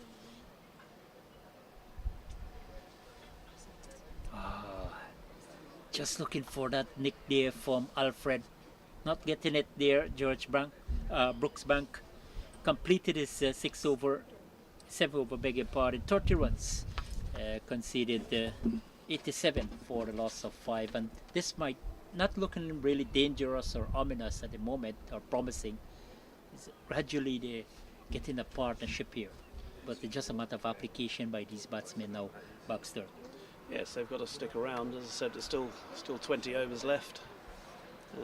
If they could bat out most of those overs, they could easily get to a total that gives them something to bowl at, 150 level, somewhere around there. These two have played sensibly, run pretty well between the wickets, taken a few good singles.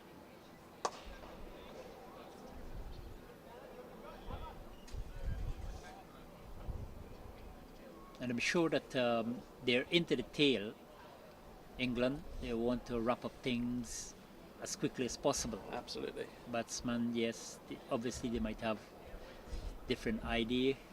Want to bat as long as possible, trying chance to run out. That would have definitely been out there. Shailesh Patel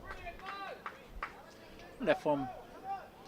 Very good backing up by Mo Akhtar there. Could have, if he hadn't got that was probably a few overthrows.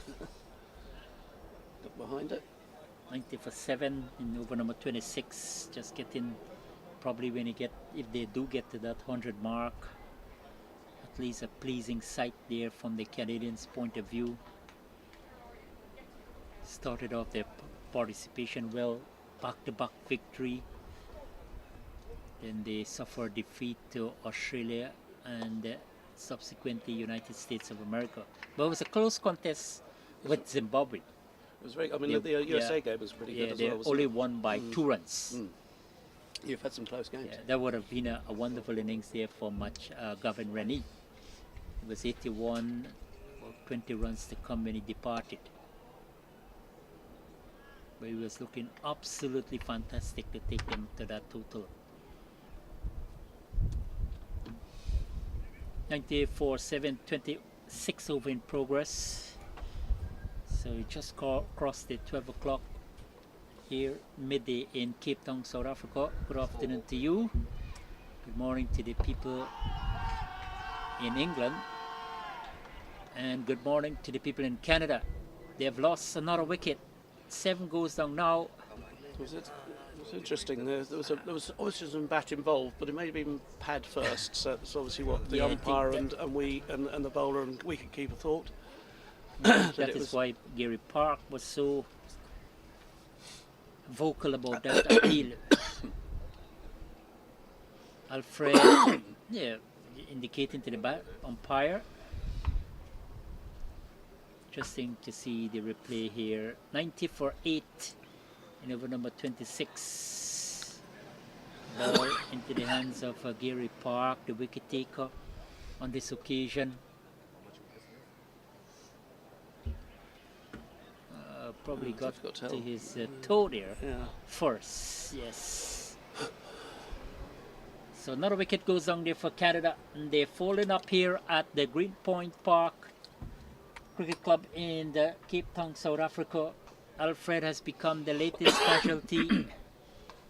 90 for the loss of 8, and Mohammed Yunus Anwar making his way to the middle. Few contributions, 34, 24. So it's no Rabbit with the bat, even though he's coming in at number 10, because another indication that they have got some depth in the batting, but not today. Not resonating well. They are struggling. They are folding up here, and I'm sure the England players have done a fantastic job. Gary Park, yeah, one more to his tally, 2 now. So he's doing a pretty good job, and the Englishmen continue to rely on the pacers.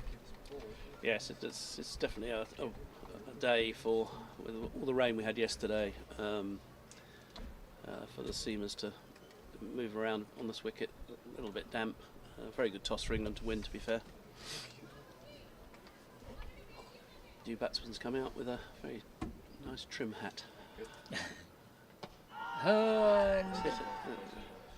Loud appeal goes up there again. Umpire Jatin Kavir of United States of America. Well, definitely got an edge on that. There was definitely 2 noises to that one. Yeah. And I think that Mohammed Yunus going across there, first delivery, I think he should have been a little more circumspect, watchful, defensive, given the fact his team in a really pathetic position at the moment. 90 for 8. At the completion of the 26. Shows his intent, I think. You probably want to come and change the complexion of the game here. Yes. Always intention. George Brooksbanks, continue. Brooksbank, yes, outside the line of the off stump. But this is terrific bowling. Can't recall his name there, the Australian bowler. The left arm seamer. Up the bone with Panelli. But he was terrific. Left arm moving the ball away. In the practice match against Canada, picked up the first 3 wickets, and they defeated Canada by 250 runs. I think he played for first class cricket. Oh, wonderful. I think No surprise, I because think he played for Tasmania, I think. Tasmania. If it's the same guy one you're talking about.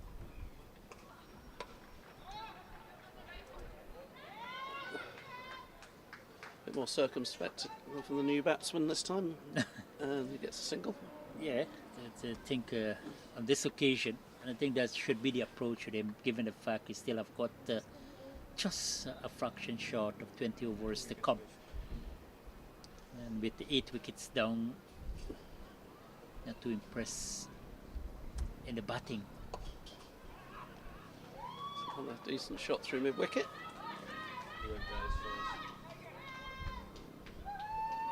Two to the total. Getting closer to that 100. Sure, they could wake up the people in Canada and say, okay, we have crossed 100. Playing against England, who are dominating proceeding here in Cape Town, South Africa, standing tall on the points table, 4 victories from as many matches. Well by Brooksbank again. Beating the bat in the outside edge. Brooksbank started the bowling.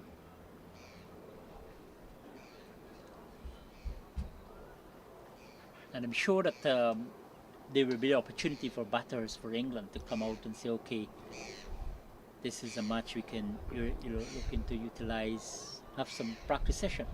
Yes, if the batting order that we've been given batting order that we've been given. Looks like Steve Naylor, who hasn't too much. He's been bowling and batting a little bit down the order. Looks like he will open. Simon Birtwessel, who's unfortunately been ill most of the trip. So those two looks like they're going to open today. Presume we stick with the same order that we've been given. Nick Compton, who hasn't been particularly in the runs, unfortunately, is going to be at 3. He'd like a little knock to get himself some confidence before the semi-final. Yeah, definitely. 27 gone. Canada 95 for 8. Batting force against England. Rung number 5 in this inaugural edition of this International Masters Cricket World Cup here in Canada. Canada supporters will not be too jubilant how things are proceeding so far. Really struggling after they were asked to take first strike by England, sitting at number 4 on the points table before this encounter. So from a position of number 3, they've slipped to number 4. So another defeat here will keep them going down further. They started at number 3, Yes. going down. Indeed. We've lost a couple on the trot. Gary Park to continue. Been steady, been impressive, very accurate line and length. Just 6 runs from his 6 overs. What an economy rate here. Yes, he swung the ball away a little bit and then nipped the odd one back. He's been very accurate after this couple of wide, I think a wide or 2 in the first over, but other than that, it's been very good.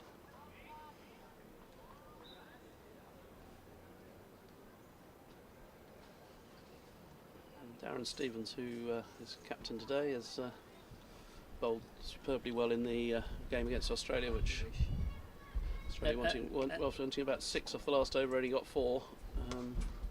So he's just not bowling himself at the moment. Maybe he probably won't. I'd rather see some of the other bowlers have a bowl here today. Exactly.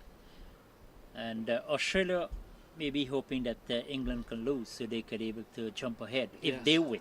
If they win, yeah. In terms of points, England win here, they will stay on top, regardless of the outcome between Australia and Zimbabwe. Correct. They will move up to 10 in the event of Australia winning. They will go up to 6 to 8, followed by Zimbabwe 4, and Canada and USA. If another victory for USA, they will equalize with Canada. So plenty of scenarios in this 5th and final round, as expected, as anticipated in big international World Cup events. You will have that scenario if Pakistan win, or if India win, or if England win, or West Indies win. That sort of things, left in teams. And the team will want to play that opposition. But it's been very exciting nevertheless here in Cape Town, South Africa. England, they're having an exciting time with the ball. Another one completed there. They have been tidy. They have been frugal. 28 gone, 96 for 8.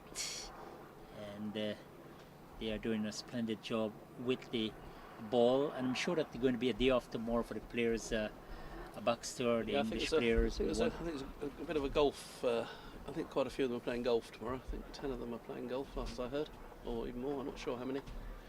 So some very keen golfers in this in this team. Good to hear that. Tiger Woods. Well, Darren Stevens plays off scratch, and Compton and Brooksbank and Naylor all play off. I think there's something like 2, 4, and 6. So some very good golfers in the party. The English team. Yeah.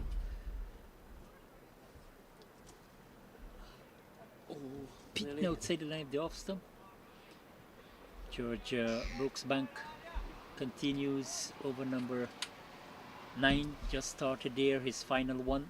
35 runs. No doubt he's anxious to put another one in the wicket column. He's got 2 tail-ender batsmen at the crease. He's rubbing it hard there on his trouser. Well, ball right on target.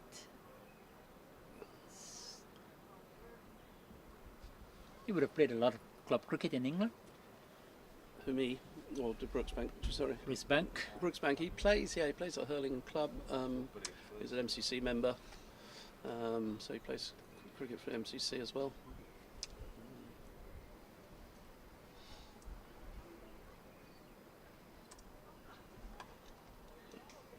Just a little bit touch there towards third man protection in that area. Single to Canada, single there to Anwar, who hails from British Columbia in Canada. Plays a lot of cricket in that area, about 3-hour flight from the famous city of Toronto, about 6 hours flight from the capital of Canada, Ottawa. But more cricket being dominated in Ontario, that province. Over 40 cricket started to gain popularity, the over 40, the over 50. I think Cricket Canada Master Council doing a fabulous job to keep over 40, over 50, over 60 players. They're set to participate in the upcoming inaugural over 70 as well. Leading edge outside the line of the off stump. They'll pick up 400 up there now for Canada. Not in the most bright fashion. Only blemish there for the wicketkeeper Westwood. I think it came off the bottom of the bat. But I think it went into the ground. I think, difficult to catch him there. And confused him a bit. 100 in over number 29 here for Canada. Patel has got 10, Anwar 5.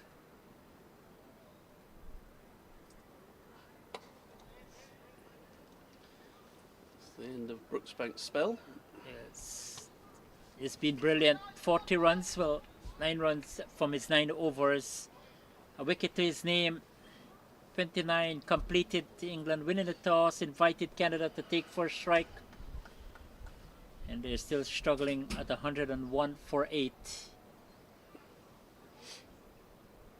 English boys, they are doing a fabulous job with the ball. Canada will depend heavily on this pair to come to the fore to try and restore the innings and able to put up a score of respectability, but tremendous work ahead. England on the other side will want to wrap up things. Their seamers are doing the trick for them so far. Here Park, probably you go for 9-2 on the trot, 2 for 7. 2 for 7 off in his 8th overs. Yes, Excellent 7.1 overs. Terrific stuff from him. Mixing up the things here, man. Bowling a lot of slow ball.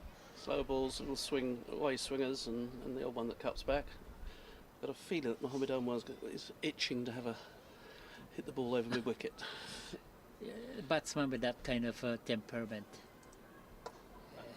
Big swing there, big swing from Park.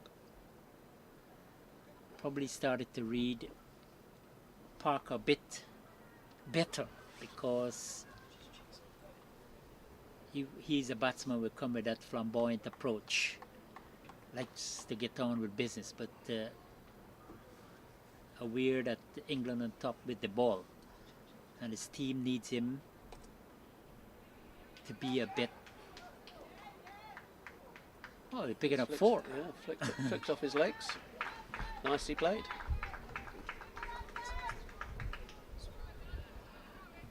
Straight down the leg side, this time Gary Park. Nicely glanced away off the front foot, the Anwar. And probably a lot of speed on the ball. He played it nicely, picked it up very nicely, didn't he? No fielder in that backward square region. Deep mid wicket in place.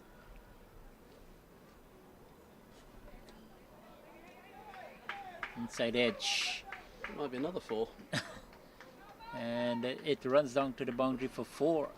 A French cut from him, but nevertheless, They all count. all concrete for Canada. They need it. It started to spoil Gary Parker's spell here now. Before this 2 boundary, he only conceded 7 runs from 7 overs. 1 delivery to go in his 8th over.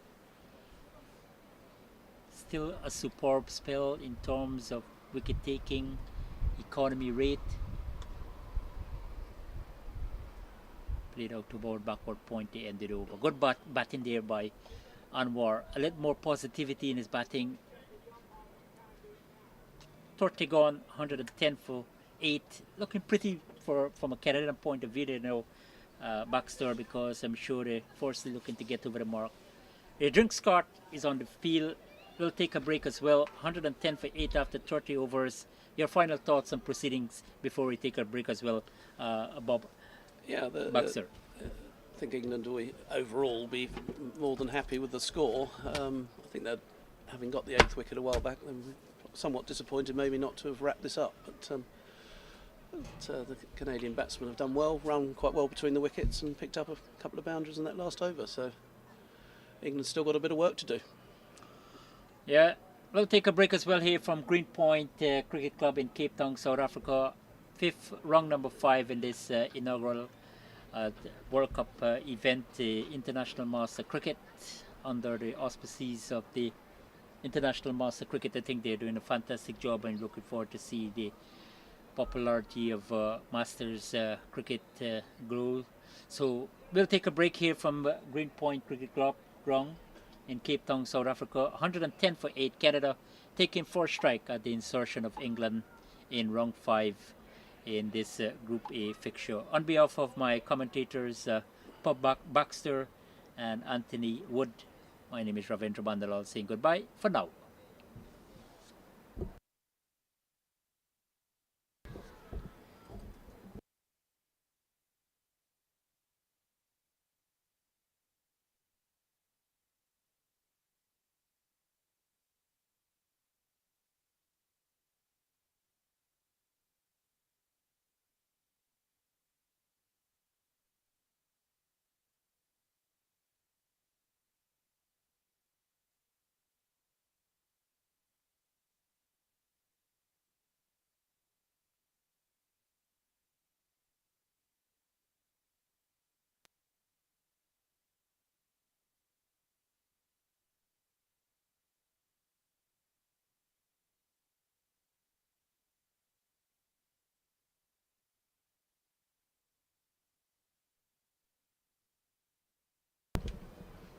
Welcome back here at the Greenpoint Cricket Club ground in the Cape Town, South Africa.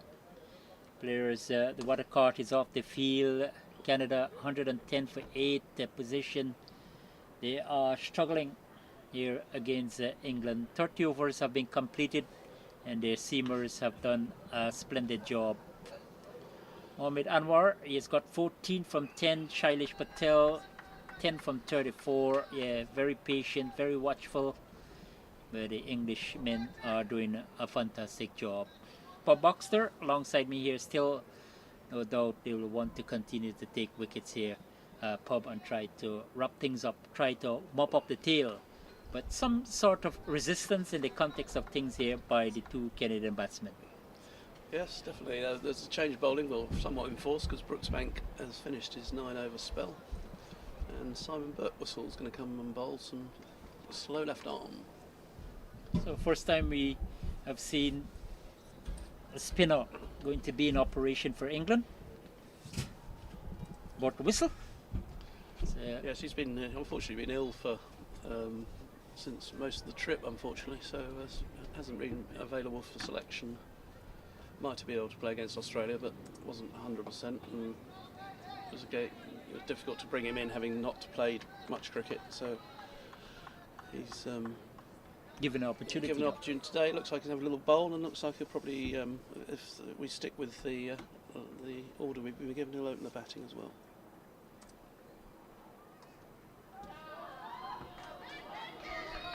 This one is run away towards the long leg boundary for 4.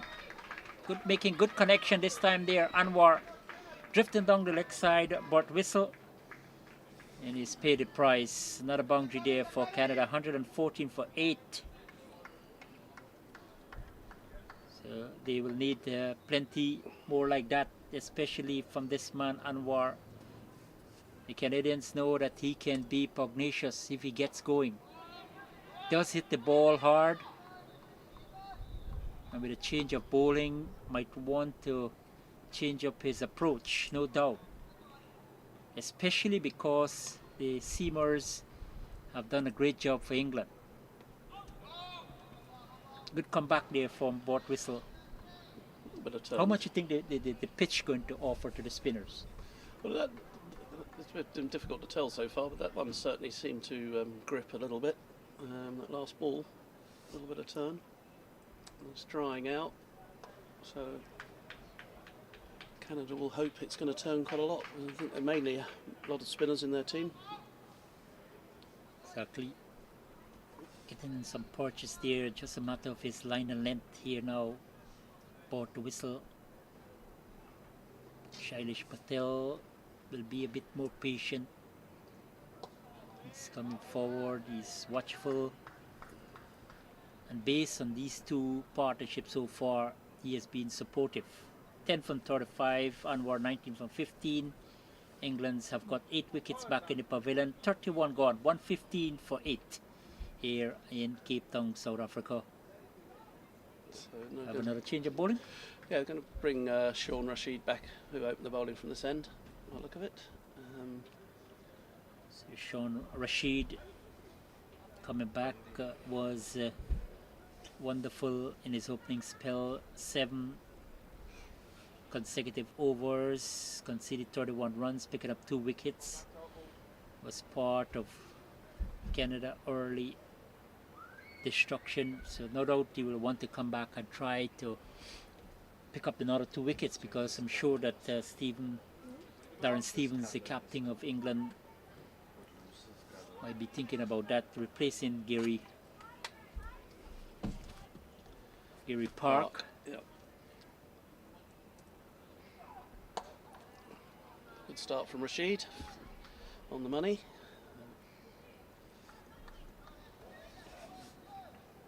Just a matter of that consistent line and length. And I think that was the trick this morning. Maintain it, having the batsman coming forward. 1 and 2 slower balls.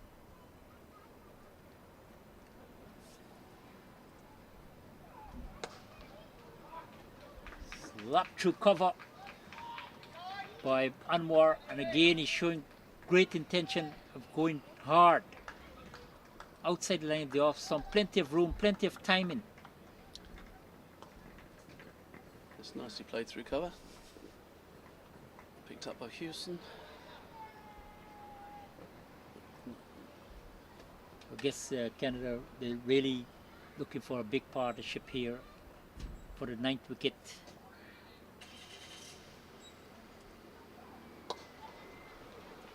Lifted this one out toward extra cover. A man coming to his right, yes, pull it back just inside the boundary. And 2 more to Anwar. Continues to be quite more aggressive now. Yes, he's looked to be aggressive from the first ball, isn't he, really? Missed out completely. Struck on his front foot. Luckily got a bit of an edge on that first one. More circumspect this time. And I think Baxter, they need to at least bat out the 45 overs. That will be a better sign for them after they were collapsing. Yeah, these two have got to that kind of an absolute minimum total of around the 120 level, which they didn't look at one stage look like they might get, but now they're playing well, don't seem in much trouble. Oh, terrible mix up here. A direct hit will go. Yes, Patel, yes, no. And sent back there by Mohammed, probably in a better view to see the fieldsman there. But a direct hit will definitely send Patel packing here at the Greenpoint Cricket Ground. It's total confusion. Absolutely. Between these two. Back with the power play.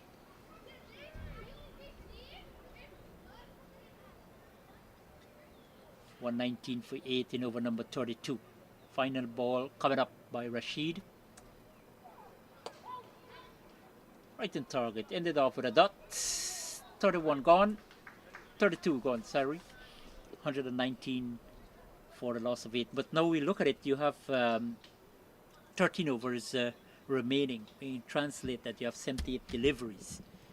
And if these two can just deal with singles, they could get somewhere in the vicinity of 200 runs. Might be competitive. England, their batting is strong, they are in form, but still yet plenty of work for Canada to get there. They will depend a lot on Anwar because he's batting with that kind of belligerence. Important for him to stay above. For England, on the other side, they want to try and get these 2 wickets quickly.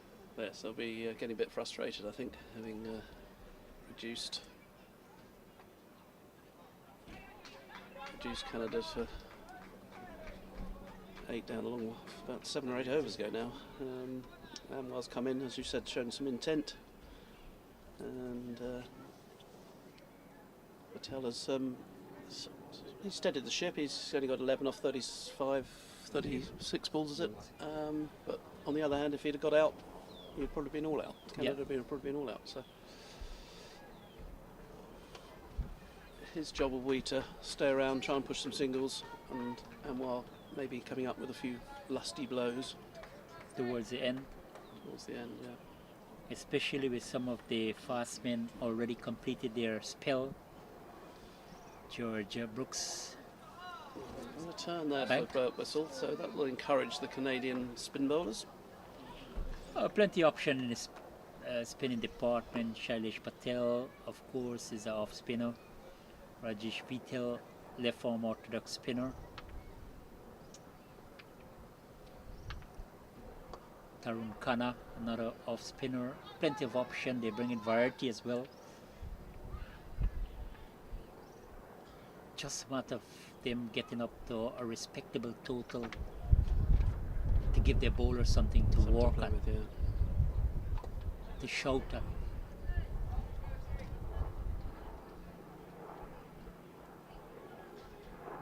But the English team will want to keep taking wickets. Ah, that's one very close indeed, close enough to be given out.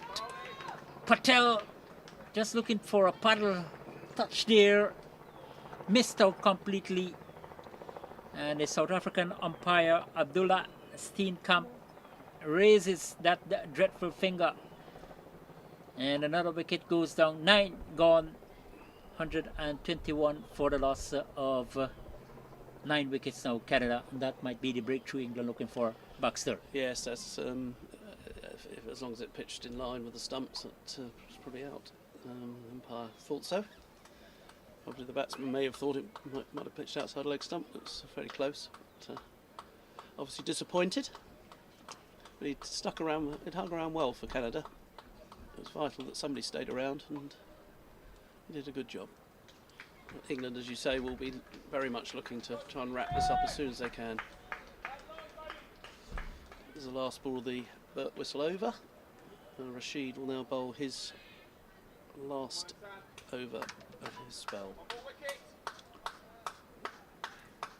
A new batter at the crease here for Canada, losing out. They ended a promising partnership for the 9th wicket of 33 between Anwar and Patel, looking to reinvigorate hopes into this batting. Just missed out there, but from an England point of view, definitely gleeful with that breakthrough. And the man done it, Simon Burt Whistle. Burt Whistle. Rashid to continue. Would say the line of the off some edge, but just in front of the keeper. Well, he floored it, in fact. New batsman comes to the crease, Tarun Khanna. Let me mention to you about the spinner. He's an off spinner. Anwar is a seam bowler, does get the ball to move a lot. A lot will depend on him to come to the fore today. The possibility exists that they're going to set up a modest total, and he's gone big and hard.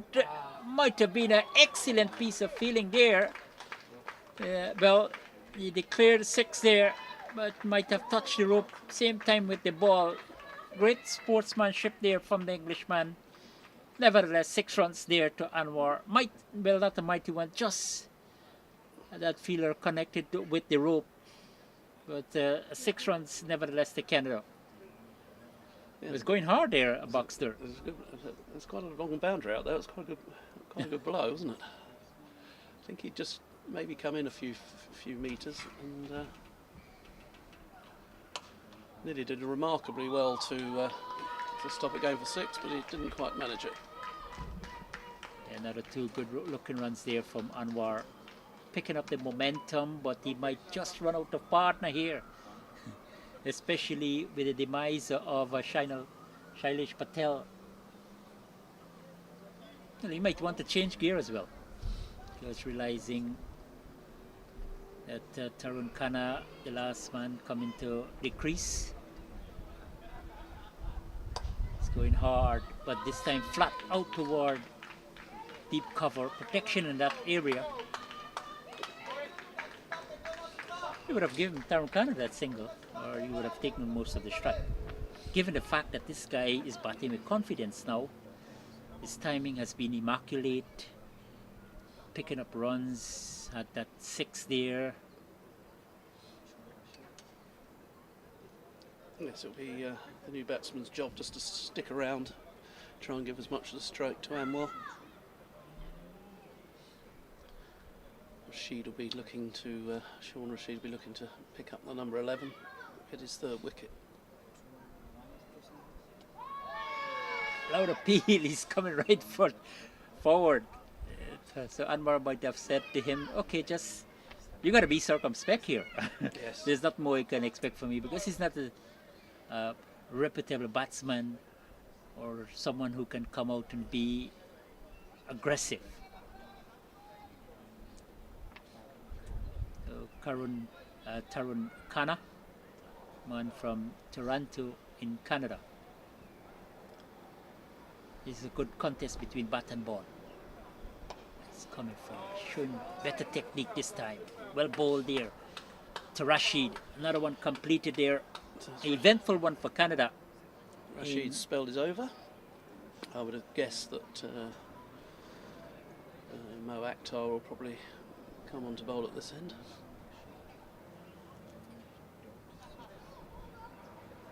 But we will see. I guess Simon Bortwhistle will continue. He's in strike there. Good for Canada. Stephen, the captain of England, they want to, no doubt he wants to really get things off the bowling. The pitch has look better prepared for batting now, I think. Yes, Boxer. I think it's dried out a little bit, so it probably is a bit flatter than it was at the start. Yeah. Yes, given out. Another LBW. Another LBW there. I think the batsman pretty knew he was probably out there, didn't stay around. So Canada all out for 121. Anwar looking to go that leg side. Ambitious shot, missed out completely. Celebration for England, picking up the wicket, the last wicket finally. And the man done the trick there, Simon Bortwhistle. We get an update on the score. The last one, 121 all out Canada in 33.2 overs. But Boxer, fine bowling there.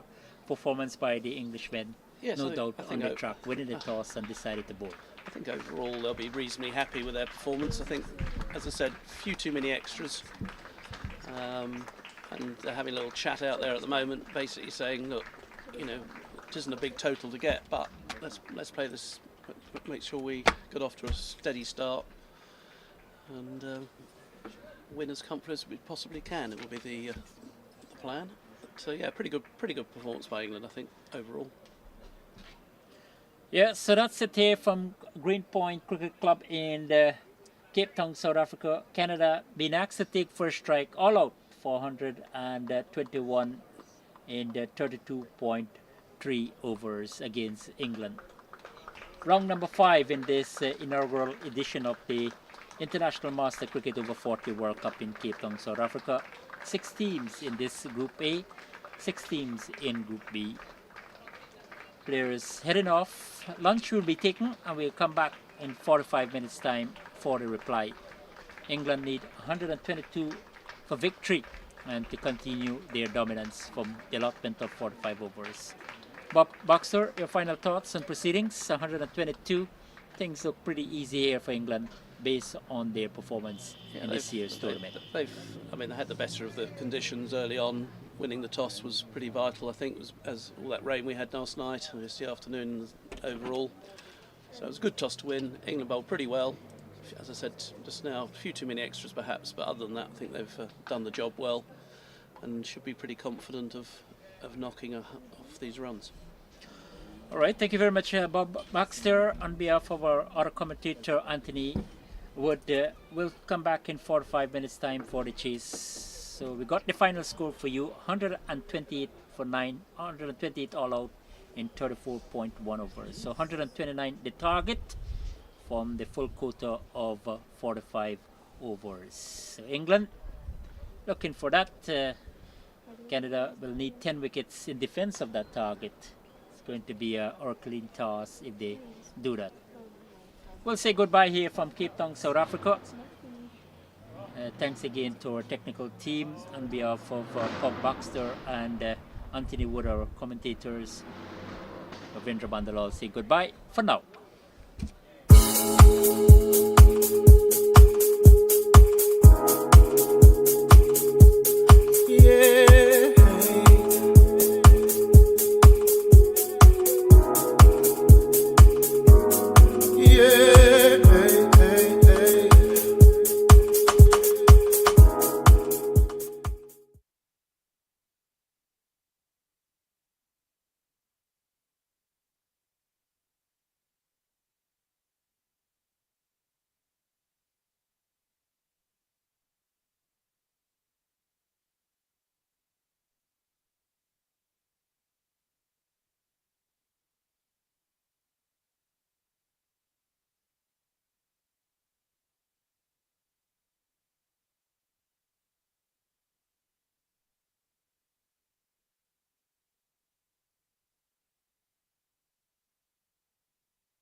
Welcome back. And the sun is shining, so England's target is 129 runs to win. The two batsmen for England opening up are Steve Naylor from Datchet Cricket Club, who's facing, and at the non-striking end, Simon Birtwistle from South Northumberland Cricket Club.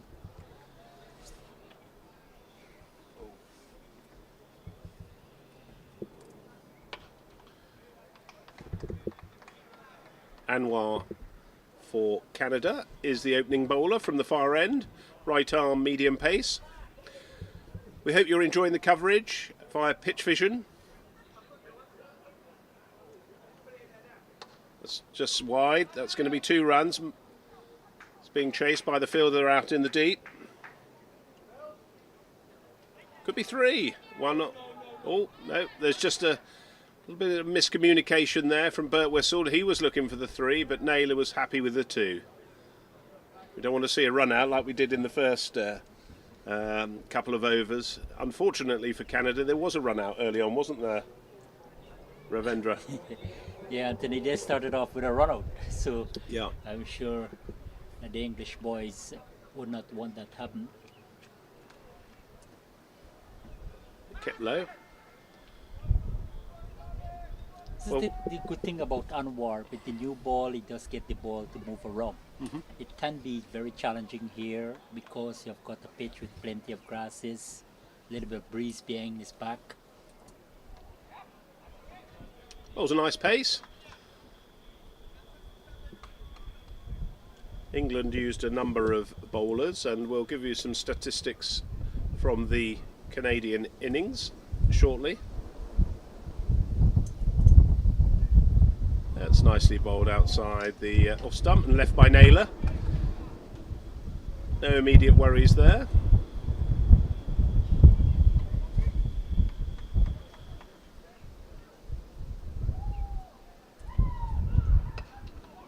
That's just stroked out to the offside. No run. First one completed. Target 129-2 without loss.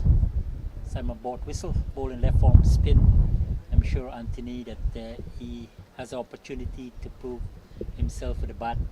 He's a regular opening batsman. Yeah, he wasn't very well in the first couple of games. Played in the warm-up game. Has not been very well this week, just gone, and so he'll be looking to, certainly, as you say, put his mark on the game and really put himself in contention for the semi-finals side. England have got a lot of slow bowling, but what Simon offers is the slow left arm orthodox, which we don't have any of other than Simon. So Steve Spence. Stephen Spence. number 47, Everton Spence, is the new bowler from the commentary end, right arm medium pace. He's the man that had a good start, fantastic start against USC. Had them on the ropes at 40-4. Wow, He picked up all 4. It was a terrific start to his campaign because it was his first match in the tournament. Oh, Overlooked for the first 3 matches. The 4th match against USC made an immediate impact. So he got some pace. I think he bowled with a lot of control. Yep. His line and length was very much disciplined. Now with a nice pitch, and I'm sure that he's inspired with the seam bowling performance of England. It's got the wind behind him as well, I think, the way that it's gusting from behind us. So why was he overlooked, Ravindra? Was it just the wickets weren't friendly to medium pace bowling, or you had a settled But bowlers? based on my observation, the 2 opening bowlers, Anwar and Alfred, they can bat. Even Ton, I'm not doubting his batting ability, but might not have much their batting skills. So I think that was the primary reason for his exclusion. Not too sure, 100, but when he came up, he really proved to them that That's I wonderful. should have been there. Yes. Well, he's hit a good line length first off, as you can see. That one just hitting Burt Whistle in the leg. No run there. And Anthony is not too far from your favourite place, Barbados. Oh. He's from Jamaica. Oh, wow. Wonderful. He was born in Jamaica, now lives in Montreal, not too far from the capital city of Ottawa.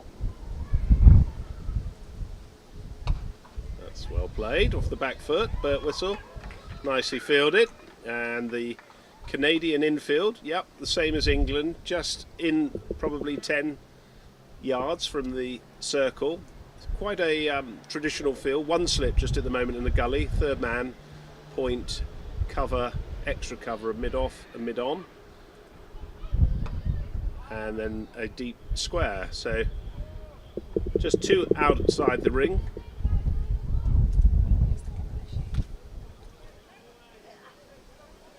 It's a good start for him, right on target, and he has got some momentum coming in from the last game.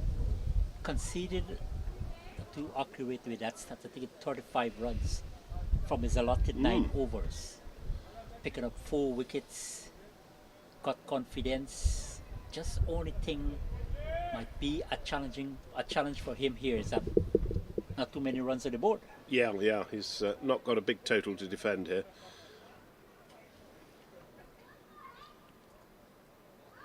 It's nicely played on the leg side by Burt Whistle, just the single. Just running through the England bowling averages there. George Brooksbank, 9 overs, no maidens, 1 for 40. Sean Rashid, 9 overs, 2 for 42. Justin Bishop bowling his left arm from the far end, 6 overs, 2 for 21. Again, no maidens. Shorten, it's played off the hip. No run there. Call from Burt Whistle. Gary Park, probably the pick of the bowlers, with 8 overs, 2 maidens, 2 for 16. An economy rate of just 2. And Simon Burt Whistle, 2 overs, 2 for 7, and an economy rate of 3.23. He was coming on at the end when the tail was in, but still got to get wickets. So England, very good all-round performance by all the bowlers who bowled, picked up at least 1 wicket. And there was a run out, wasn't there, right at the start. Sajid Gill was the man run out by Burt Whistle, actually. So he's having a good game, and he's batting now. He's the one who's facing.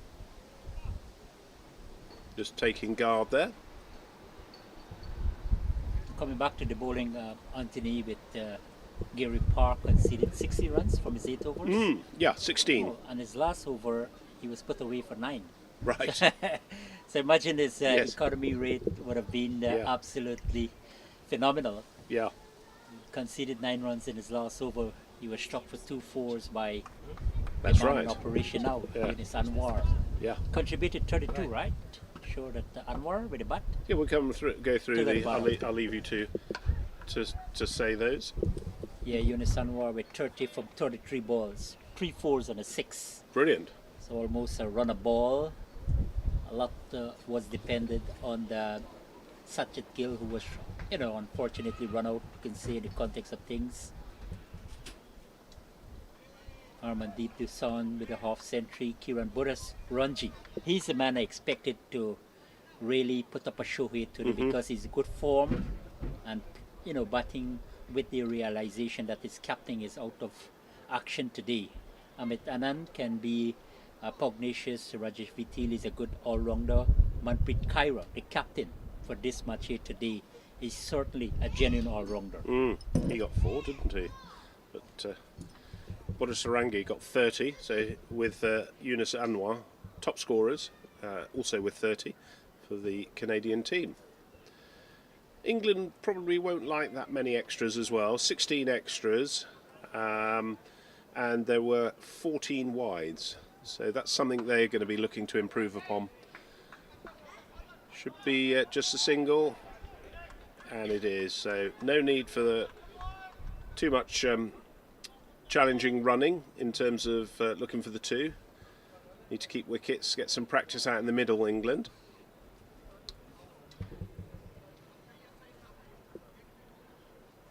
steady start here by these two teams. England in pursuit of 129 for victory. Very modest. That's gone over the top. Yeah. That's Naylor. He's hit that over the deep extra cover region for 4 runs. So good start for Naylor.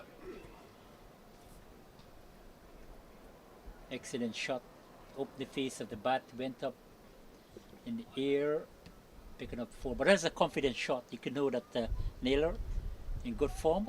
Previous scores, Anthony. He's not had a lot of opportunity actually. Oh. England have batted him probably 7 or 8. I can't remember the exact positions, but he's opening today. We have Ben Fraser also doing that, and he played a pinch hitter role, which I think is just to let the guys get some confidence with the bat. Good, really good club cricketer. Got to be careful not to do that every ball and try, to hit the cover off the ball. But played for minor county side Berkshire for a few years, and he plays his cricket at a good level at Datchet Cricket Club. So that's a well bowled ball. Again, you can see he was just following that one. Just needs to be a bit careful of which balls he's going after. England don't want to lose a wicket early. There we are. The score is 8-0 off 3 overs. Naylor's on 6 and Birtwhistle's on 2. So nice for these two to try and form a partnership for England. Everton Spence to continue. And I like what I see with Everton. He's obviously very keen to make his mark. And is he one of the younger ones in the group? Do you know? Yeah, he's just 43 years of age. Okay. So, before the cricket, 40 to 45, you consider young. Yeah. Definitely. I know a lot of players, because a guy who is 49 had wanted to represent Canada, but then I think because of his age. A little bit wide. That's a lovely shot off the back foot. Just a single there. That was Birtwhistle. So they had wanted him to play over 40, but he said he's going to play over 50 because I think there is you are player eligible. You are. 49. Yes, to play that's over correct. 50. Yes. So he had that options whether to go over 40 or over 50. And that's an inside edge. That will certainly be 2. It may be 4, but the man's coming round from third man. Picks that up. Yes, the next World Cup actually is not too far away for the over-50s. It's in Sri Lanka in what is expected to be February 2025. So I'm sure that nations will be getting their players soon in tune for that and that preparation that's required. That is confirmed because I understand it was November. Yes, it was. I think there's been some representation about the weather at that time of the year. So we'll see. So next February. I think it's more likely than not, because what people and the viewers will understand is that when you're paying for your own fares and flights and accommodation, all the England players are self-funding. There's no sponsorship, and to go and have all that cricket washed out in what could be a rainy season. Oh, that one's just gone up to the leg side, but. Thought he was going to hit that to the offside, Naylor. It's quite a big ask for the management, so they'd rather probably err on the side of caution and go for the drier season, which is February time. But there is a lot of cricket played in Sri Lanka in February with touring sides. Well, exactly, and I guess I will see you in Sri Lanka next February. I hope so. For the over 50, I think we'll follow Canada team as a reporter, as a commentator, as a PR sometime for them. Yes, but when you're self-funding yourself to go to a tournament of this magnitude, you want to play as much as you can. And, I would have asked you that question, Anthony, that these players, they're self-funding, but there was any activity that the entire team or the management of England could have done to raise funds to make the trip possible. I'm on that topic. Now, Canada, the players self-funded themselves, but the entire management team and the players had a little fundraising activity to help offset something that might be needed and that sort of things. Yeah. They could have done everything totally. The other players would have put in the junk of their fund into the tournament, but there was a fundraising activity to help things out. I think that England will be doing that for certainly the over-50s. They are looking for sponsorship, so if you're out there, both the over-40s have managed to secure a very good funding deal, which I don't think we're allowed to broadcast actually on air, but you'll probably be able to see them from the banner at the back, and that was quite last minute, and that's been fantastic. But that only defrays the costs of running the team through insurances, balls, etc., etc. So it still doesn't. It won't cover the cost of accommodation, travel, and the like. Great. But Sri Lanka does pose to be a great venue for the over-50s World Cup, and it'll be interesting to see where the over-40s World Cup is going to be. It's a lovely drive. No run there, well fielded. Friday afternoon, we should know where we're going next for the over-40 World Cup. Yeah. I don't mind come back to Cape Town in 2026. Well, there's lots of reasons to come back, isn't there? The weather, the cost of living, and that's a nice shot on the leg side by Burt Whistle. There's a man chasing, certainly two. Will Naylor go for a third? No. He's decided against that, so just the 2 runs to Burt Whistle. Yeah, there's a lot of reasons to come to South Africa, I mean, apart from the grounds and the like. I think the other thing is that we mustn't forget the nations who are close, like Namibia, Zimbabwe, do find it very expensive to go to other countries like Australia, England, just on the strength of the exchange rate. It's well played.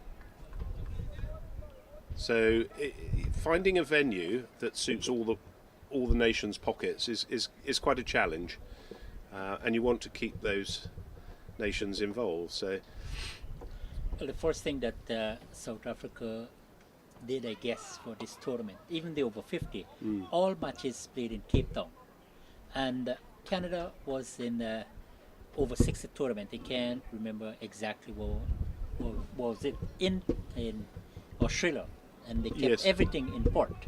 Yes. So I guess any nation going to hold these over 40, 60s tournament, going to play all matches in one city, one area or something. I think that will help with the costs. Yeah, very much so. Yeah. I think it's a nice community. That's the end of the over there. So some good bowling, just slightly wide of the sort of 4th or 5th wicket there. Not actually bringing Burt Whistle forward to play those, so he could easily leave those. Any updates on the other match? England, especially against South Africa, no, they had a delayed start. No, Zimbabwe and Australia, also in Group A, they had a delayed start due to some sort of wet out field. Yes, they did. I guess that's India versus South Africa. Yeah, they were struggling a little bit, India. I was surprised at the over rate, 94 for 6 now, 39.2 overs. That's a lovely shot. That's driven by Naylor on the offside, should be 2. Just the 2 runs. And yeah, the 94 for 6. So, wow, that's not a great over rate. Their predicted score is only 108 runs at the current 2.4. So there must be some demons in the wicket there, I'm afraid. South Africa need to win that game for them to go second. We'll have a catch up shortly. That's nice bowling. Straight by Spence, but just turned round the corner by Naylor. Let's go back to the other fixture, which is a big fixture in Group B. It's New Zealand up against UAE. New Zealand 310 for 5. Yeah. Wow. Greg Johnson 109. James Marshall 13. They had Hardeep Singh. Well, he has been in great form as well. 89. 2 centuries to his name. That's he on retired the off. on this occasion on 11 a wicket. Yeah. He had 137, 113. So their batting has been very potent in this tournament. Yeah, he's in absolutely glorious form, Hardeep Singh. Well, just what I like about this website is it also gives you a lot of the stats from like they have in the IPL. And I think he's that's going to be caught. So the first wicket goes. That's Simon Birtwistle. Caught it backward point. A really good catch. Went high at head level, but I think it just caught Birtwistle a little bit off guard with the bounce, and he didn't go through the shot. So that's the first wicket. We have quite a noisy contingent from the Canadian. I was going to call them Wags. But it's wonderful to hear them. They're really supporting the Canadian side. And the new batsman coming in will be Nick Compton. Oh, he's a player of repetition, comes to the crease, started off nicely with a half century. Had a poor run of 16, 5 and 4, but the opportunity for him to create the impression here, still a long way to go for England. They're chasing 129 for victory from the allotment of 45 overs, and the Canadians, they've got a breakthrough at 16. But Nick Compton, a lot of eyes on him, and good thing for him. I don't know if he's a regular number 3 batsman, but this is a wise move by England to push him up the order, given the fact he's a key batsman for them. Yeah, hasn't got a lot of runs in the tournament, Nick. He's a very, well, he's got such a pedigree of cricket behind him as an ex-Test international and club cricketer who's played a huge amount of cricket. And it just takes a little while to settle in. Obviously the pace of the ball that Nick's used to facing is a lot quicker, and that sometimes it can be the undoing of really good batsmen. But he's adjusting. Does play club cricket. I think he's played club cricket in England last season. Oh, that's a glorious shot to get off the mark. So showing all his class there. 4 runs over the deep mid-wicket region. Yeah. So what a way to get off the mark. Top class batting there from a top class player. Nick Compton immediately opened his account with a boundary. A stunning one, as Anthony said. Even Spence, yes, he has got success. He's a bowler with great confidence based on his outstanding performance in the last match against UAE. But how Compton took off here, there's going to be a battle. There's going to be a contest. It's nicely played. A slower ball. That was well bowled by Spence, wasn't it? Sorry to accident. How old is Nick Compton now? About 45? Just turned 40. Just turned 40. Yep. So we could see him in over 40 cricket, let's say, perhaps another 5-6 years. I do hope so, because he's going to play every 2 years, the World Cup especially. Yeah. He will go back to England and play club cricket on a regular basis. Oh, so we've got supporters from all around Canada, England, and of course South Africa. There we are. We just wanted to show you the Canadian wives and girlfriends, and lovely to see there. You'll probably know Ravendra, the partners. Of the players, all of them are players' spouses, giving them 110% support. And work continues for Canada, and they continue to search for more wicket. They've got one in the bag in defence of 129 from the allocation of 45 overs. But England, Naylor is still there. He has got 11, and Compton 4. That's a nice shot. Nice shot from Naylor. Just wants to keep his head down and not look for runs too quickly. He's a really nice looking bat, and it would be nice to see him get some practice out in the middle there. Keeps his feet quite close together when he's batting, looking for the quick single. You'll see Compton's very quick between the wickets. He's always looking for singles and twos, which is the mark of an ex-professional cricketer. That's a wonderful approach as a batsman too. There's a few gaps on the leg side there. Just behind on the 45, there's no man saving the single, and in the mid-wicket region, and you'll see if Nick probably worked the ball off his back foot if he's not driving. That's a very full ball, and well bowled by Anwar there. But if the ball's just slightly short of a length, he tends to put it in that mid-wicket region. A lot of club cricketers tend to come across the ball very, very much so and get bowled, but that's quite wide. I've been surprised actually there haven't been more wides given by some of the umpire from the far end. I don't know whether that was England had 14 wides. I'm not saying off the Canadian bowlers, but I thought some of the England bowlers were bowling quite wide of the mark as well. It's driven, no run there, no one backing up. Yes, there is. And then when you have a test player like Compton in the middle, that will also encourage spectators to come out. You have got the former South Africa fast bowler Andrew Nell doing the service as an assistant coach for England, Jim Marshall of New Zealand, Gavin Rennie. All these guys played international cricket, so I think it brings a different flavour to the over 40 cricket that people would initially thinking about. I agree. That, okay, this is our old guys, these are veterans. Look at just a reflection on Canada hosting a 4-nation tournament. England was there, Australia was there, USA was there late last year, just at the end of the summer. I covered the tournament as a commentator, as a reporter. England and Australia declared winner because the final was rain out completely. Right.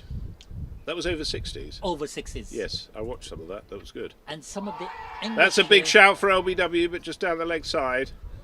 Naylor got quite far forward there, so he's just shadow batting that one. But I think you have to get forward there to that. And to my astonishment, some of the over 60 players saying they're playing club cricket in England. Oh yeah, I still play club cricket, and there's definitely a desire. The older you get, the less opportunity you've got in theory to play cricket. So the more you want to play. In comes Spence. That's a little wide, and that's not beating the infield. So certainly not connecting there. The other thing you'll find a lot of the structure of English cricket as well, at over 50s and over 60s, is there's a lot of midweek cricket, so you don't have to play club cricket to still get a lot of cricket. So like you'll have touring sides, say in England, that's gone through the two fielders between point and backward point, just for the two to Naylor. Yeah, so there's plenty of cricket, Ravendra, without having to play league cricket. Plenty of cricket, and even someone was saying in Canada when they started to, with the popularity of the sport, gaining more attention and that sort of thing, say, okay, these old guys going away and play their cricket and not supporting the young guys. And they're taking the family too. Yeah. So it's a great shot there by Naylor. That could well run. It's just being pulled up, I think, just before the rope. And is it going to go? It's gone over. So 4 runs to Naylor. Yeah, pitched up there by Everton. I must pick you up on one point there. We're not old guys. Not just yet. The big guys enjoy their cricket over 60. Now they're having an over 70 tournament in over England 70s, in July. yes. Yeah. And we're a little bit slower, but still got the same intensity and desire. So, and you see that with the over 60s World Cup in Chennai. I mean, you're playing cricket there in that heat as well. So that's a lovely pull. That's not going to go for 4. I think that's going to be held up. That's Anand, who's a fielder. Oh, it's gone over the rope. So it travelled faster than Anand could. So 4 more to Naylor. Yeah, batting real confidently here. Boundary after boundary. And he's going after the pacer. If Spence, the entire team will depend heavily on him to come to the party based on his splendid spell against USA. No, there's a different opposition, a team that is large and in charge in terms of the point standing. Very competitive for him. His approach has to be different here, and especially a batsman started to show more acceleration. Naylor. Am I saying right? Naylor? Yeah, Naylor's fine. That's good. Yeah. Almost remember former Australia captain Mark Taylor. That's it. That's nicely played by Naylor. Coming forward, 4 defensive. And the end of the over, so 31 for 1 off 8 overs. England going at a reasonable pace here. Ah, look, there we are. I was going to say that's 2 of the 3 for the Brains Trust of England's coaching community. David Hughes on the right, in the middle, sorry, and Luke Humphrey, who's the main coach, on the left. Both of those guys doing tremendous work. And the gentleman that you'll see coming into shot there with the camera is Chris Mays. He's the England manager who is doing a sterling job. And to his right, when he turns round, Peter Ryder, who's the England Over-40s manager. So well done to you guys. Smashing effort you guys are putting in. It was Peter Ryder's birthday yesterday, so we went out and had a bit of food and a drink with to celebrate Peter's birthday at Camps Bay, which is a lovely spot.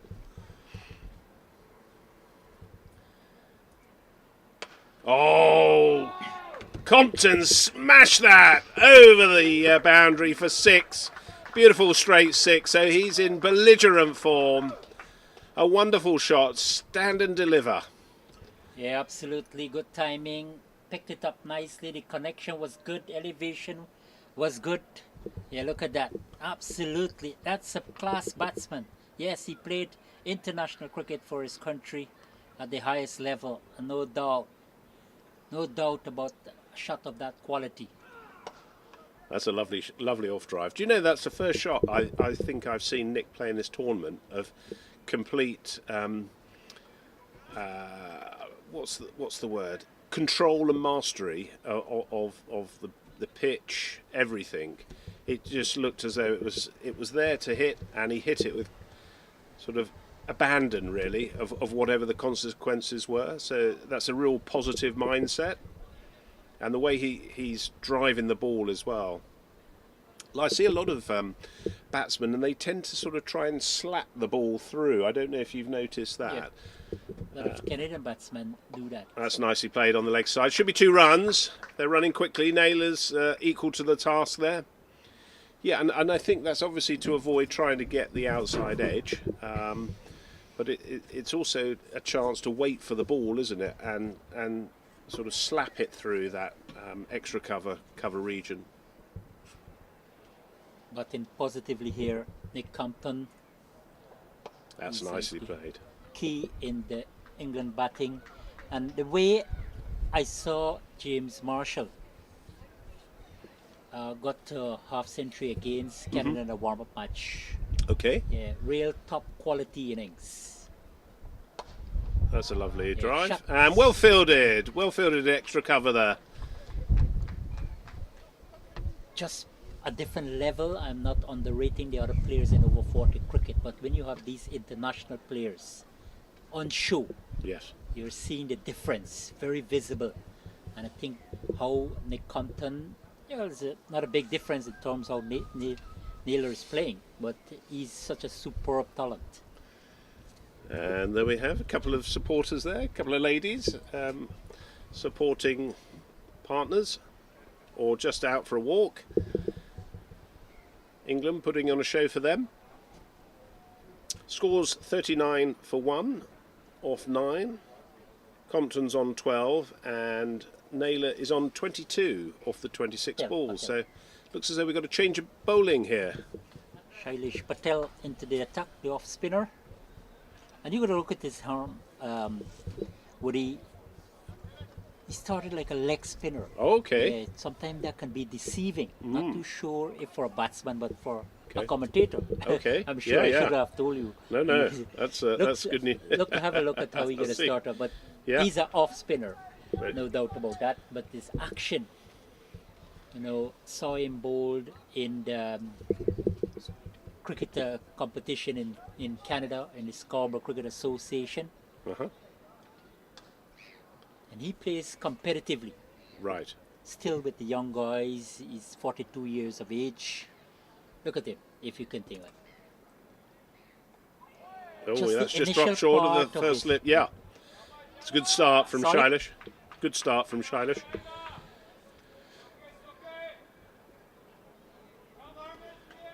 Yes, I see what you mean. It's deceiving, isn't it? You look at the wrist and where the ball is, and then it turns into the orthodox. And I think from a side-on spin. option, Yeah, it might even more be more deceiving.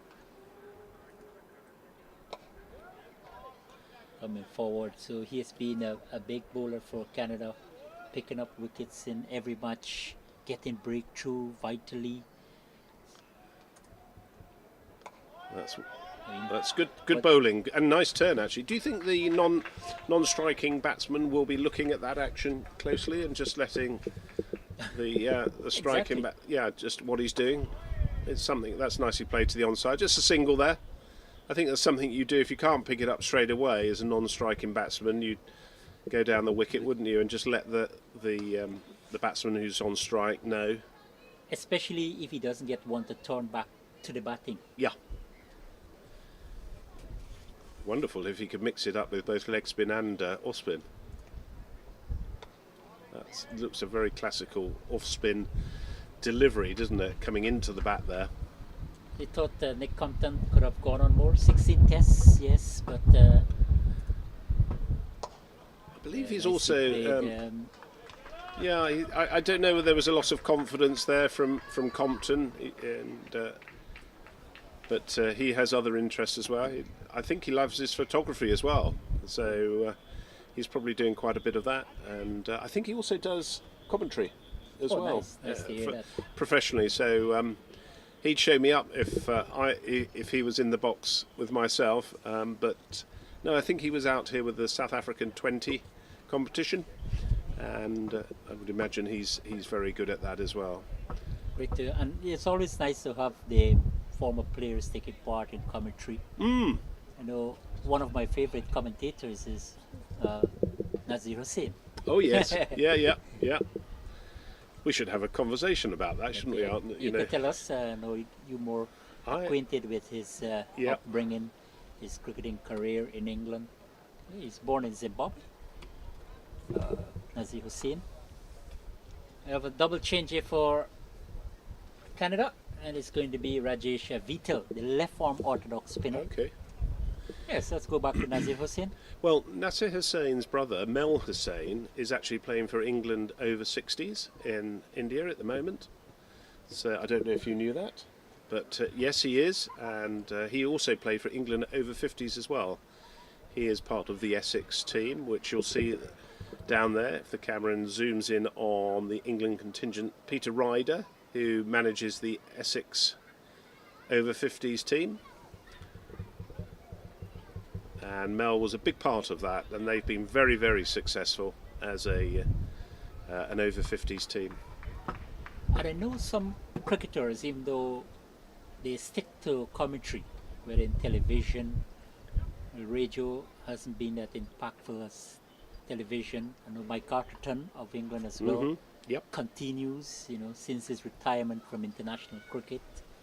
We had Michael Holding of West Indies. These were great nicely players. Played. Ravi Shastri of India. Yeah, Ravi Shastri, like him. He's very good. And then Kevin Peterson of England as well. It's good that they continue, because some players would have gone on to it. They probably started to think about different things. Sunil Gavaskar has been a TV commentator for years, and he had a history in cricket, man. It's a nice action from Vital. Sorry, I made my revelation of who is my favorite commentator. Who's yours? Well, I have two in mind, and there are so many. Just wait for this ball to be bowled. That's off the back foot by Compton, but I'm a little bit old school in that I like Mark Nicholas as a commentator. I think he's excellent. He was a great cricketer for Hampshire, captain Hampshire.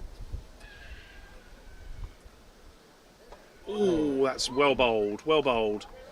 Nearly got under the bat of Compton there. I'd like to see Nick get a big innings here today and just get some confidence with the bat. I think the other one, and you put me on the spot there, and rightly so, Ravendra, I was a massive fan of the late and departed Tony Greig, who worked with, obviously under the Kerry Packer regime, and I thought he was just wonderful to listen to. His voice, as a South African as well, was just melodic and hypnotic.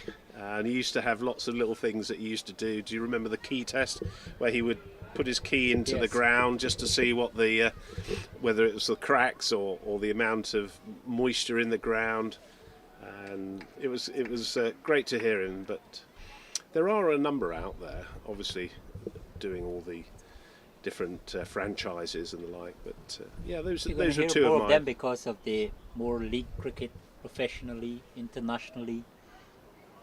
More commentators coming out, and I'm sure that a lot of players in this era or in this generation have the ambition and aspiration to become great commentators as well. How did you get into commentating?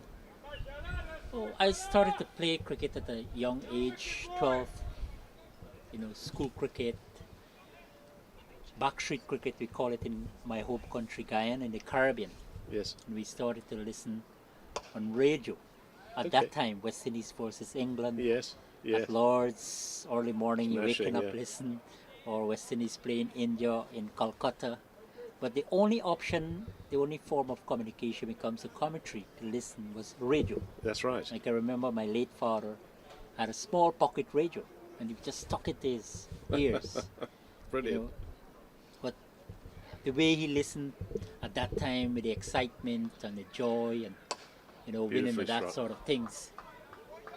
That's beautifully struck by Compton. That's going to roll away for 4. So lovely to see the England batsman there, full flowing. Yes, and the radio was the medium, wasn't it, for communication? Yes, and it was quite fascinating. So now we started to play school cricket, and I told the guys that I'm going to be beyond the wicket and to talk how you guys doing. And I started to pick up a love for it, and then Great. when I went on to play for my county, I started to do more of it. We were imitating, our own, like Michael Holding or the late Tony Kosher, Tony Kosher, Rex Pereira, and that sort Wonderful. of things. And I started to pick up a greater likeness with it, and then I was encouraged and say, okay, you could be a commentator if you want. But I know because you haven't played international cricket, you mightn't have that greater opportunity, but I'm not saying that you can't get it. Harshi Bogley from India, he hasn't absolutely. played any cricket. Nope. The late Tony Kosher never played for West Indies or his home country Barbados, but he was a fantastic cricket commentator. And then in our village, we started to do it on mic, the actual mic, and as I said, my interest grew faster and faster, and then I got the opportunity in my capital city because they started to come and do commentary on first-class cricket. Oh, wow. And So was you- invited as a special guest to talk about it because I played cricket. Yes. Domestically, my brothers went on to represent Guyana in regional cricket. Beautifully driven down the ground by Compton. Everton Spence is chasing it, and he's just picked that up. So that's wonderful fielding from the Canadian fast bowler there. He's got some miles in those legs still. If that Spence always gonna give you 110 commitment in the field, he's such a superb cricketer. Yeah, well done, Everton. And so you're very experienced, and which is lovely to hear. You have the voice for it. Oh, thank you very much. Hopefully I can get opportunities like you. Coming to Cape Town every year, going to England. Well, about, you're more experienced than I am. I've only been doing it for a year, so I still enjoy playing. But it's nice to be part of the England setup in terms of it's all self-funded and voluntary, but it's nice to be able to offer a little bit back. And you're fantastic too, man. I hope that you can keep going on and provide and very you kind. get opportunity at the international level. Someday I might be switching on my TV and hear Anthony Woody and Nazif Hussain. It's a possibility. Very. So you think you have that ambition to go a far way? Like me, I glad to do international matches. Good for Hopefully I will you. get the opportunity. Try to grasp it with both hands. Whenever I do first-class cricket. I did one international match back in my country. It was a one-day match. Great. I did a lot of matches in North America, the over 60, over 40, over 50 local cricket, 1 and 2 bilateral series, Canada opposing Netherlands, and that sort of thing. So I think I have, keep going and that sort of thing. But the onus is on me. If I want to stick to it, if I want to pursue it as a career, my opportunity might be limited, let's put it in that way, because I haven't played international cricket. That's how I see it. But I think once you have the right interests and vibes to continue to seek and perspire, Look for those I think- opportunities, yeah. Yes, opportunities. Like Yeah. today, I'm glad to working alongside We've met you. for the This first is an time. opportunity by itself. Absolutely. And I've never dreamt of being in South Africa doing commentary. No, wonderful. Naylor's doing well here. He's just hit a 2 and then a single on the leg side, and Compton's on to face. Uses the feet well, and he's driven that down the ground as well, so it's another 4. Just feel that Canada probably haven't quite got the right field set for Compton. They've got 4 on the offside, and he's bowling left arm orthodox. You've got to have a long on, long off for him, and probably 1 deep square, 1 on the 45. So I don't think the field's quite set correctly for Compton's batting. England move on to 55. They're really pushing on here. Compton picking up the momentum, the partnership. Looks really, really fascinating as well. And a good thing from a England point of view that he's almost back into form. Started off with a half century and then things deteriorated. But good to see him back. Yeah, no, As an established absolutely, player. absolutely. And I think this is something today that Nick will be looking for, is to get a score. Well, I don't want to put the commentator's curse on him, but it's something that is absolutely necessary for the semi-final, and also should England get further than that to the final, they'll be relying on Compton, Stevens and all the England batsmen to post a good score. So end of the over there, 59 off 13 overs. Compton's 23 off 25 balls and Naylor's 31 off 36 balls. And Woody, I know you said you're volunteering when it comes to commentary. What about you? I mean, you have reached this far, and based on your presentation, which is admirable, you had to do some work, meaning to get to reach this level, your interest has to be not profound, but there must be something in it. What about you? How you started to reach this far? Well, actually, it came about by complete fluke. You were, I'm not surprised by that answer. It was a complete fluke, and whilst Patel's coming on to bowl, I was looking to come to the Over-40s World Cup and just to help out and volunteer. Do anything, I said. I don't mind running the waters on, Roger, if you need that, because, and I'll go back a little bit on the history there. Patel to continue. Nicely played by Naylor. Just watchful there.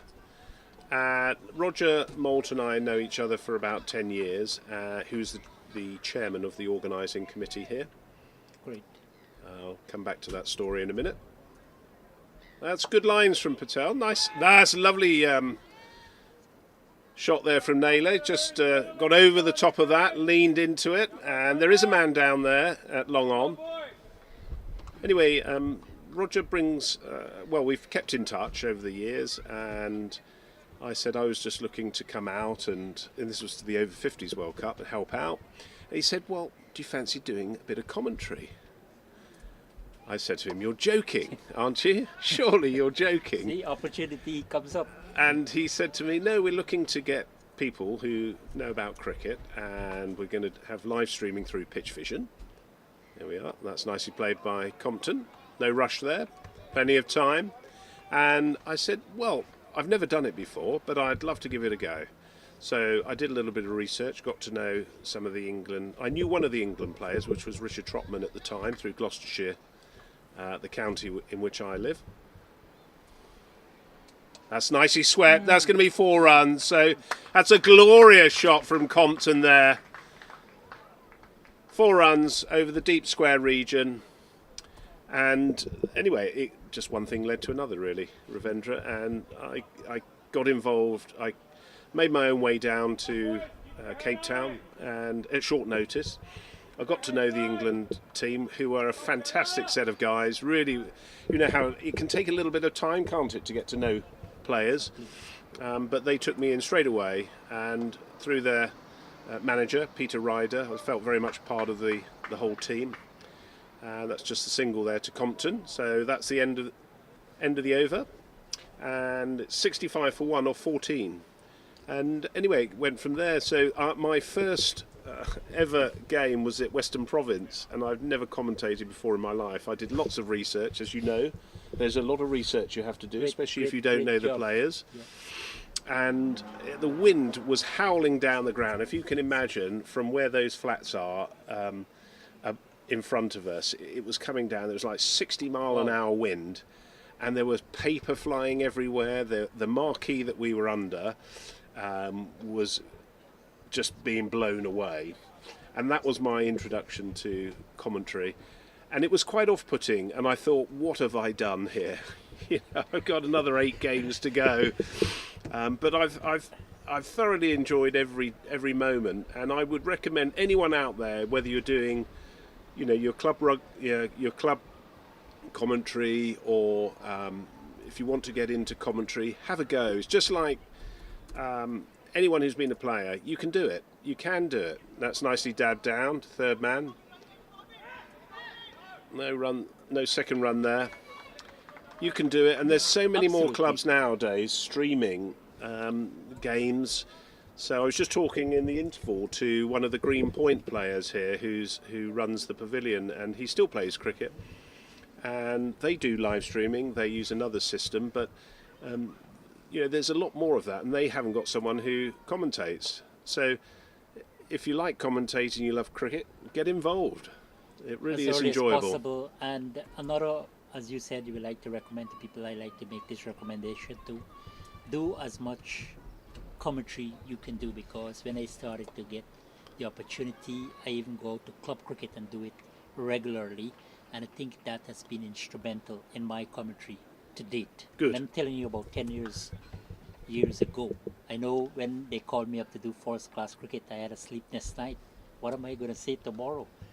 Yes, but I can imagine, actually. So, I mean, it's just a matter of a start, and as I said... Oh, that's a glorious shot from Compton. He's absolutely pumped that over the deep extra region. So, a little bit of a chase there for the Canadian fielder up on the top of the mound. This is excellent batting from Compton. He's living up to expectation here. Chopped down the track, making good connection. Timed it well. That was the important thing in this shot here from Compton. And we can safely say, Anthony, yes, plenty of room, plenty of timing, and plenty of runs there for Compton. Really looking awesome at the crease since his appearance. Confidence building now for Compton. And he's gone again, deeps over the long on, and that looks as though it's 6 runs. So Compton's on fire here. Yeah, absolutely brilliant batting by Nick Compton. Came in at number 3, a pivotal position. Has taken up the responsibility, and he has been enterprising.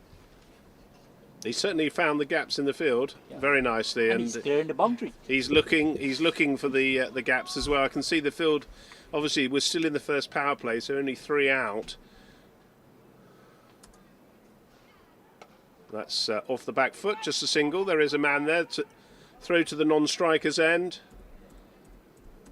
Quite deep on the 30-yard ring there. So that's the end of the over in the first power play. England are 78 for 1, chasing down a score of 128. 129 for England to score to win this match and move through to the semi-finals, which I think they're already nearly there, with 5 out of 5 wins. Well, of course, they got to top the point standing as well, regardless of the outcome between Australia and Namibia. I'm sure we'll give us more update here. Thanks again to our sponsors.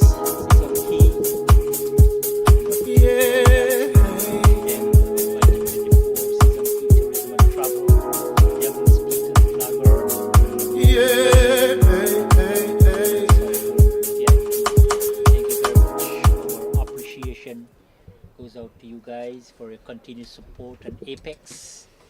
wonderful to have your contribution for the showpiece here in Cape Town, South Africa. It has been a spectacle since the commencement last Monday. Things are set for the championship. The curtains will come down next Friday at the Western Province Cricket Club, also in Cape Town. 12 nation in competition, and my fellow commentator Anthony Woody have some details. He has some details about what is happening in the next match. Well, I'm just interestingly looking at the other Group A fixtures here. Australia Over-40s, who England played 2 days ago, 145 for 6 against Zimbabwe. So that's very interesting. Zimbabwe, if they win that game, will be level on points with Australia, and that could be very interesting. That's a 40-over game. It's obviously been reduced because we did have some rain early on. So if Zimbabwe win that, and a good win, their net run rate may go up, but I fear that it's probably not going to be enough to overhaul Australia. The other match in Group A, I want to get on to the India Over-40s versus South Africa in a minute. But look at Namibia versus USA. Namibia 133 all out, so good effort from USA there, who are 58 for 2 in reply, or 15. Only need 76 runs in 30 overs with 8 wickets remaining. Let's have a look in Group B whilst the players are having a drinks break. The big game is between India and South Africa. India are currently 121 for 7 off their 45. Sorry, that's the end of their innings. Very, very, I think it was a late start there. They're playing at Belleville. And South Africa don't have a very big total to chase there. So it looks very much like South Africa will overhaul India there and move through to the semi-finals. In the other big group there, we have New Zealand playing UAE. And as Ravendra said earlier, New Zealand 310 for 5 off 45. So they are definitely the side to beat on number of runs that are scoring. They're scoring. UAE 14 for nothing off 2.1. Cairo. Thank you very much, dear Anthony Woody. Certainly exciting cricket continues to unveil here in Cape Town, South Africa. The home team, well, having India really on the ropes there. They're likely to go through with Group B, joining New Zealand. Based on how things are unfolding there, 121, that might be quite inadequate. Like Canada hit 128 all out. England in reply 78 for 1, so they're galloping here at the Greenpoint Cricket Ground in Cape Town, South Africa. Water cart is off the field. We are ready for the resumption. So we're going to give us the equation now. Manpreet Kairo, the captain, pick up the attack. The leg spinner. Now we have got the real leg spinner. Okay. Here. Oh, leg spinner. Lovely. I'd like to see leg spin. England have got Mo Akhtar, who didn't bowl in the innings. They were giving some opportunity to the quicker bowlers to have some overs. Just tucked away on the leg side. No run. It'll be interesting to watch how Nick Compton plays the leg spin. So he went after the left arm slow or orthodox bowler by going over the top and over deep extra. So England need 51 runs off the remaining 30 overs with 9 wickets in hand. So they're just coasting along here now. Total looking modest at the moment, especially with Compton. Chop down there for a single. Yep. Good running good backing up by Naylor there. Naylor, don't take him out of the equation. He's got 33. No. Batting brilliantly, offering good support. He has been forced to play second fiddle, but definitely he's supporting him. So Canada, if they lose here today, they're going to slip to number 4 in the event of USA coming out victorious. Yep. Had a wonderful start. 2 victories from 2 matches, first and second against Namibia and Zimbabwe respectively. But then all of a sudden, just went down the hill like we were coming down the tabletop yesterday. Not a short visit there. We couldn't complete it due to the poor visibility. Had to cancel it for another day. Oh, that's a There's shame. gonna I be hope you a get video. to go up there because it is a wonderful view from the Had top Had there. a view there already? Yeah, I've been Oh. up there a number of I times. Yeah, can't wait for it. It's lovely. There is breathtaking. But it is subject to the weather and obviously the table cover that comes over the top when it's misty. No wonder why I like Yeah. Cape Town so much. Yeah, it's beautiful. And so just a single there to Naylor as he moves on to 34, 42. I love the way that Compton just purposefully sort of strode down the wicket there just before the bowler was coming into bowl. Didn't alter his line and length, stuck with it. And even though he's a right-handed batsman, Woody, he just reminds me of former England player Nick Knight. Nick Knight, Yeah. yes. Oh, he's a commentator now. He's fabulous and a guy. good one, yeah. He's with Sky, isn't he? Reminds me a lot of him, the way he batted. Well, of course, I saw him in Short, international cricket. pulled, in between those two fielders. Just the man out there. Well picked up with the right hand low.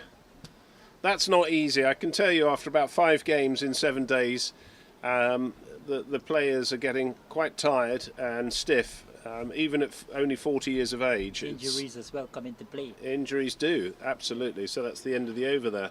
81 for 1. Woody, we talk about our upbringing when it comes to commentary. Have you played cricket before or so on? Oh, I've played for about 50 years, Oh, wow. since I was 8 years of age at club cricket. So, yeah, no, I've really enjoyed it through all the junior age groups. Started my cricket at a very small club called Old Basing in Hampshire. Basing. And I guess Old you would, Basing. you would have touched clubs with a couple of or many England players. Yeah, over 50s, Over not 50s. the over 40s here, but What about in quite a few of the over general 40, player? You over ever played 50s with groups. Nazir Hussain or No, my, no. my good opening batsman Alex Stroh? Alex Stewart, no, not against Alec. No, they played at a much higher standard than I played. But yeah, we've played a lot of club cricket against those sides. I think Alex Stewart used to play at Malden Wanderers in the Surrey Championship, and I played for Dulwich for a year before I moved on to Bromley Cricket Club. Just walking around the boundary, actually, you mentioned about cricketers, and I know we're filling in a little bit here. Nice shot from Compton off the back foot there, no run. There's a chap called Nick Preston. His parents are here today, and I had a quick chat with it. I didn't know them before walking around the boundary. I was coming back after my first stint with yourself. Has pulled away. Should be 4. And has it gone for 6? It's gone for 6. So that's 48 for Compton. So great shot from Compton there. Yeah, England really on the verge of another victory here, chasing that moderate 129 set by Canada. They're well on the way, and the man himself, he's a big fish, and he's still there. Nice little yeah. dab down. And I was just saying that I met his parents just walking around, and it's a small world, cricket, isn't it? And their son, Nick Preston, plays for Sevenoaks Vine, and he lives out here now, and he's in the over 50s area. So hopefully he's enthused, and he's been watching this. And then I met another chap who knew Don Topley, who was obviously the England left arm fast bowler, and I used to play against the Royal Navy, and he organised cricket for the Royal Navy. So great, it's a small world, and lots of friends as well along the way. So it's all good and all positive. Anyway, back to Naylor, and he's just now playing a little bit of second fiddle to Compton, but he's been a great support, and this is a nice partnership between these two. Another one completed at 17 gone, 88 for 1, 49 to Compton from 41 balls.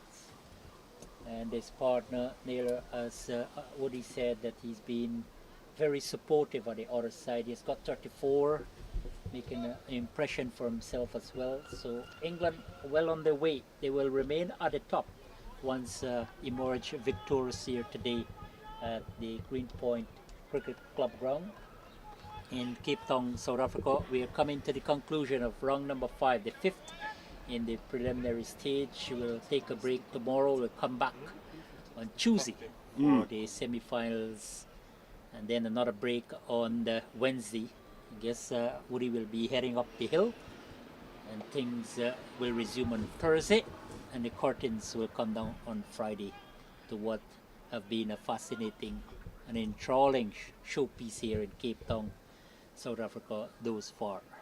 It's been a wonderful 2 weeks. We've actually got a golf day tomorrow, so I'm looking forward to that. Wow. We're off to Zelza, all the England players. That's nicely played off the back foot by Compton. So that's his 50. So well batted, Nick Compton. 50 runs. We'll give you some statistics here. 43 balls, 5 fours, 3 sixes, and a strike rate of 116.28. Yeah, incredible knock here from him, especially you read that one, 160.28 strike rate. Innings decorated with 5 fours and 3 sixes. Absolutely back in form here. Second half century of the tournament, Nick Compton, and I'm sure this will do a world of good for his confidence, because understandably that out of touch, capitalizing the opportunity. That's driven off the back foot nicely by Naylor. That could run away. No, the man's going to pick that up just inside the boundary. So 2 runs to Naylor. It's going to be an early day in the office here for technical team as well. It's a tough day in the office for Canada at the moment. In the office of Canada for sure. Ending off their preliminary stage in inauspicious way. They started off brilliantly, built up massive hopes in their fans, Back-to-back victory.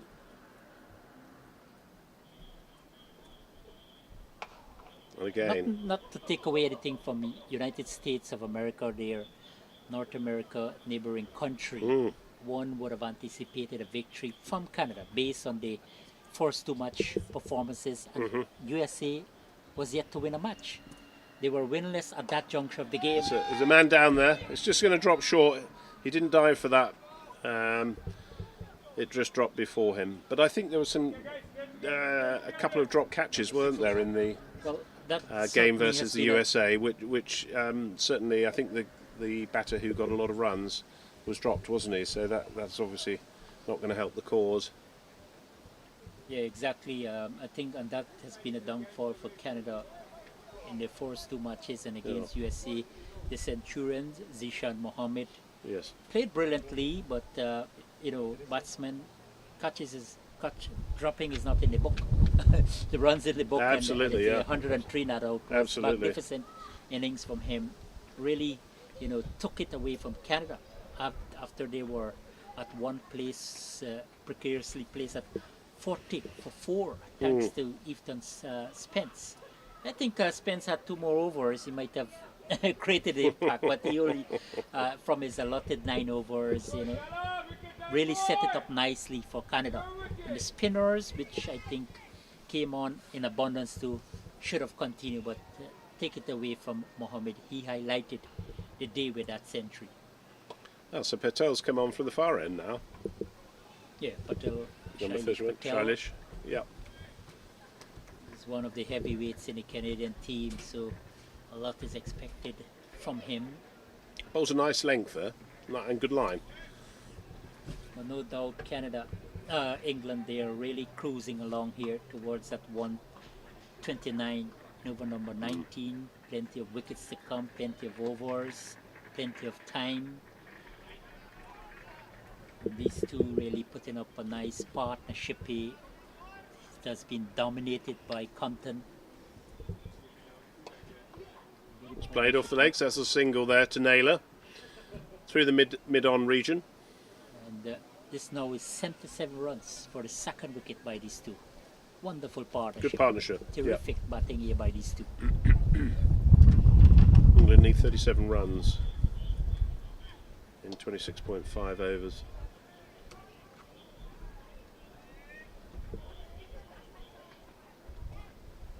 And I take it you've not been hit to South Africa before, Ravendra? No, it's my first time to South Africa. I was supposed to come with the over-50 team last year. Okay. I had another assignment, but it was in the Caribbean.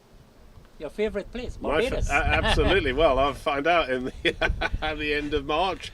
Yes, and then I'm there for 2 weeks. I went down to South America, which is close to Brazil. I went to Guyana. Beautiful. And, underarm tournament there, I was invited to do commentary and reporting. And I say, okay, I'm going to skip South Africa, but I'm not going to miss it on this occasion. Another one completed in England, 94 for 1. So they're making steady progress in reply to Canada. Very, very modest 129. Yeah, the families continue to show their passion and support for their boys, but they are in a disappointing state at the moment. 3 defeats they are now facing. This is quite disappointing, no doubt, but England, one of the tournament's favorites, really dominating proceedings since the start, so they won the toss, full justification for that, bowling out Canada for 128.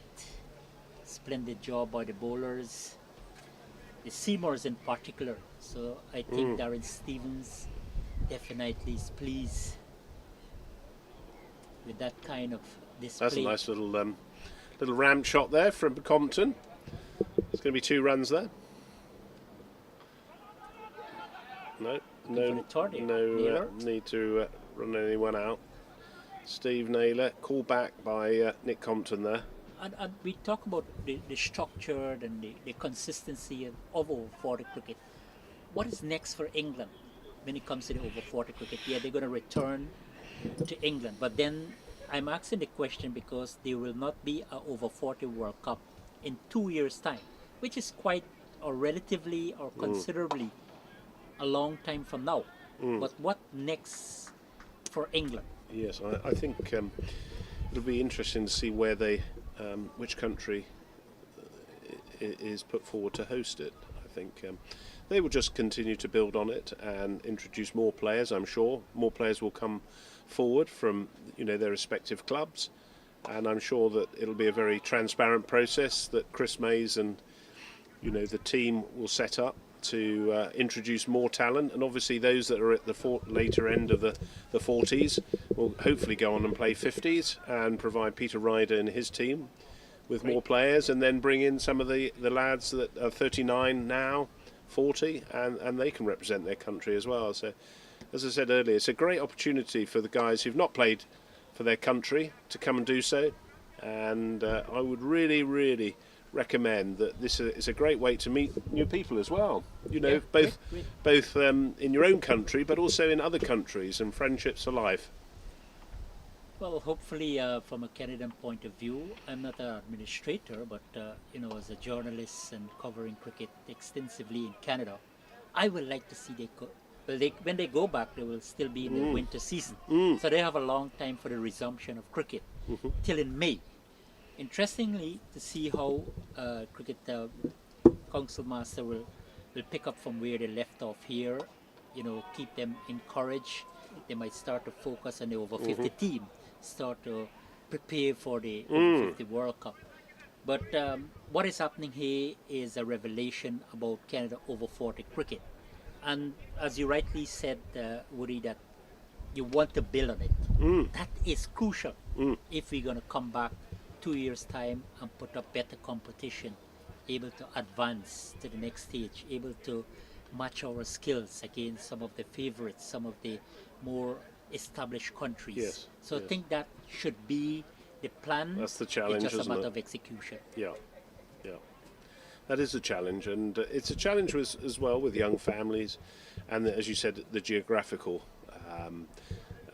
There's the geographical challenges as well that you have. There's a massive challenge. Not to mention the weather as well. I mean, you obviously have some fairly harsh weather winters as well, so you're limited to indoor cricket, aren't you? But if the guys are keeping fit and enjoying it, there's a place for everyone in the World Cup, isn't there? And I'm sure that there'll be more and more countries that are keen to get sides in. I can honestly tell you, Ireland are a fantastic side at over 40s cricket, and so are Scotland, and there'll be 2 countries that are really keen to put in sides, I would imagine, in the next World Cup, and then there'll be other nations that will be keen as well. So there'll be some pressure, but it's good to see. It really just raises the whole level of the cricket. But there's also the enjoyment that, the sort of, I think it was the 3 Fs that they said, the fun, family and friendship aspect of this competition, which Sterling Hamann has espoused right from the start. So nice shot from Compton there, just drove that with consummate ease to the offside. Tarun Khanna, the off spinner, still plays domestic cricket on a regular basis in Canada, and I think this is a massive disadvantage of Canada because they are limited to indoor facility preparing for big tournaments. What I have a suggestion for Canada, but it calls for a great injection of funds. They need to play as much turf cricket as possible. Sure. The summer season going to always be insufficient. So if you have a tournament like the World Cup that is taking place, they need to be in South Africa at least 6 weeks before, not 1 week. I don't think that's going to help significantly. So they need to be here 6 weeks before. How you will get 16 to 20 players here? Yes, it's money. So I think there is where is the setback. In my perspective, I'm That's not nicely sure. driven on the offside. It's going to go for 4. So Compton's added another 4 to his total. Driven through the offside, came down the track, used those long levers, and he's on 59 or 51. I think the other thing that shouldn't be overlooked, Ravendra, is coming over in the English summer and playing in a quadrangular tournament like the USA did last year, and or going to New Zealand and playing in some of their tournaments as well in their summer. So there's opportunity, but it does unfortunately mean, again, it comes back to cost and holiday that the guys have that they can take. It's not easy with the young families as well, but you seem to be very well supported as well by the wives, girlfriends and partners. That's nicely played on the onside by Compton. You can see on the screen there, that's just gone down to long on. Just rather than trying to make your participation friendly. Yes. You need that competition. Yeah, Yes, absolutely. The support is vital by the Yeah. families. And Yeah. I'm sure, even not to say it in this way, some of the players want to come to South Africa, but yes, I have to bring my family. Which not only support, but just because we have that unit, you want to stay away from my family because we have 2 young kids. That's right. And that sort of thing. So it's always going to be a challenge, but how the administrators going to proceed with things left to be seen, left to be known. And England competing, they look like they're well prepared both physically and mentally. I'm not discrediting any other nations that languishing at the bottom of the points table, but just that you have got to prepare to compete. You have got to prepare to win. That's nicely played on the offside. Good use of the feet there. I'm really impressed actually. I'm just going to look to my right here, the cameraman who's doing the roving camera. It's fantastic to see. He's not just focusing on the cricket. It's lovely to see some of the many spectators around the ground. So well done to him. It's good to see, and that's a nice use of the feet by Nick Compton. Just a single, under no pressure there to run 2. Really using his feet. Nick Compton, and that what makes you a good batsman. Playing good speed, Yeah. playing good spinners, and I think like my fellow Guyanese Carl Hooper. Oh yes. He's a good Yeah, he player. was a Spin. wonderful. Yeah. Brian Lara. Oh, that's a big shout for LBW, but And, the umpire there. I can remember my good Ian Bell. Oh yes. Yeah, I Belly. look at him played the late Shane Warne Yes. in Australia Okay. in his day. He was a super player of spin. What is Ian Bell doing now? Is he a commentator too? I think he's working coaching actually. Oh, he's coaching. I think so. I mean, with that sort of batting pedigree that he's got, I would imagine he's very much involved in cricket. I'm not sure what Belly's doing these days, but I'm sure that there's people out there that will text in and tell us. If you do know, it'd be lovely to hear from you. And that's nicely swept. That's beautifully swept by Naylor.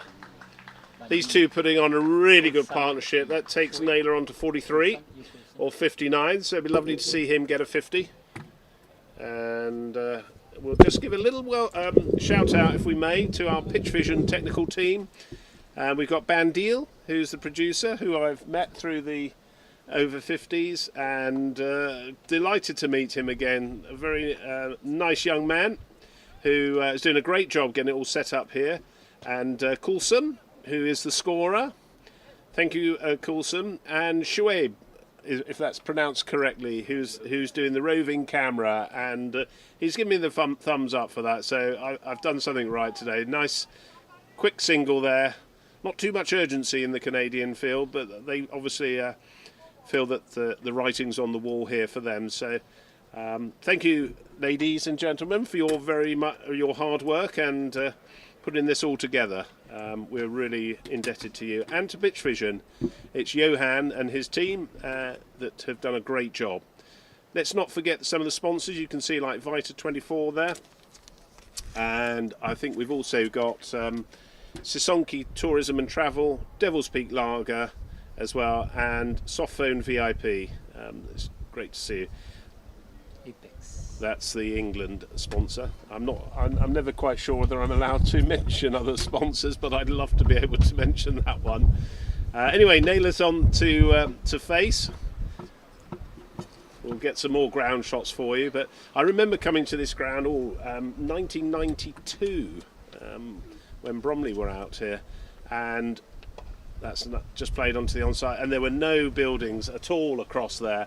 I was talking to the chap who runs the club here, and he was saying that they used to have 7 fields, that is fields like this, and they've all been moved on to different sports as well. So still Greenpoint here, Premier Club. That's lovely, beautifully driven by Compton out to the long off region. Used his feet well there. You see, he really opens his stance, doesn't he? And the whole bat, it comes out like he's just showing you there. Nick Compton. Yep. Just played on the onside. Should be 2 runs there to Naylor, who's pushing to get closer to his 50. That'll be his first World Cup 50. Should he get there? 47 or 62 so far. Nick Compton is on 62. Yes, with that kind of vertical bat, good presentation. And Nick Compton is really using his feet terrifically here. That'll be just a single. Not sure whether that came off the pad. Yes, it did. Yeah, so the umpire just out of shot there has advised that that was a leg bye. And there's 2 balls left in this over. And just a run away from a 100-run partnership. Absolutely brilliant by these 2. I love the way it pings off Compton's bat. There's like little effort there, and it's just gone. Ping. 115 for 1 over number 23 in progress. Almost getting there in a comprehensive manner. The England team. Just on the onside there. Just I think that's Everton Spence, who's the fielder there, who's just bowled that ball in. 100-run partnership as well for the 2nd wicket. This is magnificent by these 2. Nick Compton, the 2 right-handers at the crease. They're linked up at 16 for 1 at the fall of Burt Whistle. But since then, they have prospered nicely here for England and almost achieving victory. And they're going to keep up their winning streak. England, they are dominating proceeding here in Cape Town, South Africa. Certainly in a fantastic position. 116 for 1 on the other side of the fence. The Canadians, well, they're just facing the humiliation of another emphatic defeat, this time against one of the tournament favorites. 13 runs from 22 overs, 132 balls, whooping with 9 wickets in hand. And we can start to celebrate here, England. They're going to top Group A, regardless of the outcome between Australia and Zimbabwe, who are sitting at 2nd and 3rd respectively. Canada, well, they might slip down if USA going to win against Namibia. So a lot to talk about. They will have to go back to the drawing board. Still opportunity to do something special in the playoff. And you like that the structure, Woody, that you have opportunity of coming here, even though this is going to be the end of the preliminary stage. Oh yeah. Even though the team's not qualifying, they still have opportunity to showcase definitely. their colour. Well, that's gone over the out. Yeah, that's beautiful. Beautiful from Compton there. So just used a couple of steps down the track, and he's played over the deep extra cover for 4 runs. Oh yeah, there's lots of opportunity, and of course, whilst there's semi-finals for the Cup final, which is being held on Friday, there are playoffs, and then there's a second round of the finals for all the teams. So it's all still to play for, and for Canada, it's going to be like with England, it's their first World Cup, so lots to build on. Alfred in That's a action there beautiful with shot. the ball. This will run away into the third man boundary for 4 more consecutive boundaries here now for Nick Compton. So they are countering home here now. England 124 for 1 from 23.3 overs. And he's gone on to 71. This has been a cameo from Nick Compton, international player, and he's coming to the 47 for Naylor. I think Nick Compton say, okay, come and get a half century. 5 runs away. No, we are playing collectively here now, England. We want to win and we go about our business. But they are dominating proceedings here. 124 for 1. 5 runs required. And that's just gone down through the fine leg region. Should be 2 runs, which it is. So 3 runs required. 126 for 1. And the boundary will do it. Yep. Naylor and might stuck on 47. That's a possibility now because you've got 2 more deliveries to go, and Nick Compton in strike. On strike. And that's gone over the leg side boundary. And No, just the single there. single. Well, now he can finish it off with a boundary. Opportunity for him is 3 away from a half century. 74 to Nick Compton. 2 required from the final delivery from Alfred, unless he bowls too wide. And I'm sure you will see Nick I Compton. can remember bowler does that. Bowlers do that, Just the bowler wide and the batsman can. I was approaching 100 and a bowler did that to me in 1995. No, that's terrible, isn't it? And that was nearly it. He's just gone for the single. Doesn't want to be run out.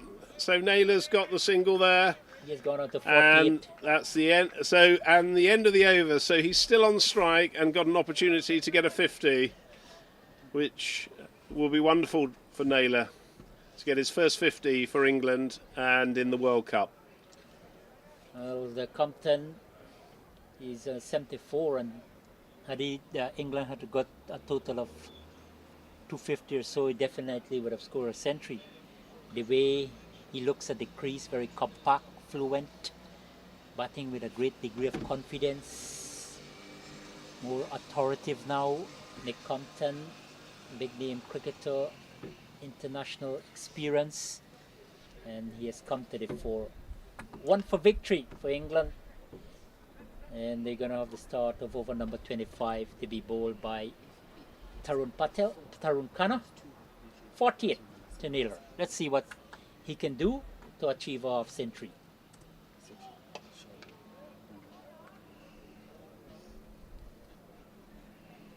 Just because singles are available, just 1 to go, 2 to him for that. This will go over the deep mid wicket. There we are! He got it. We said 6 runs to take up Naylor's 50 in the World Cup, and very well batted this pair. So England win, I think, by 9 wickets, and a very, very clinical end to this fixture. Yeah, absolutely fantastic there from England, winning by 9 wickets with over 127 balls a spare, and certainly a magnificent performance, comprehensive victory here by the Englishmen, and they continue to sit at the top of the points table. They have moved up to 10. And as Woody said, absolutely clinical. Naylor 54 from 66 ball.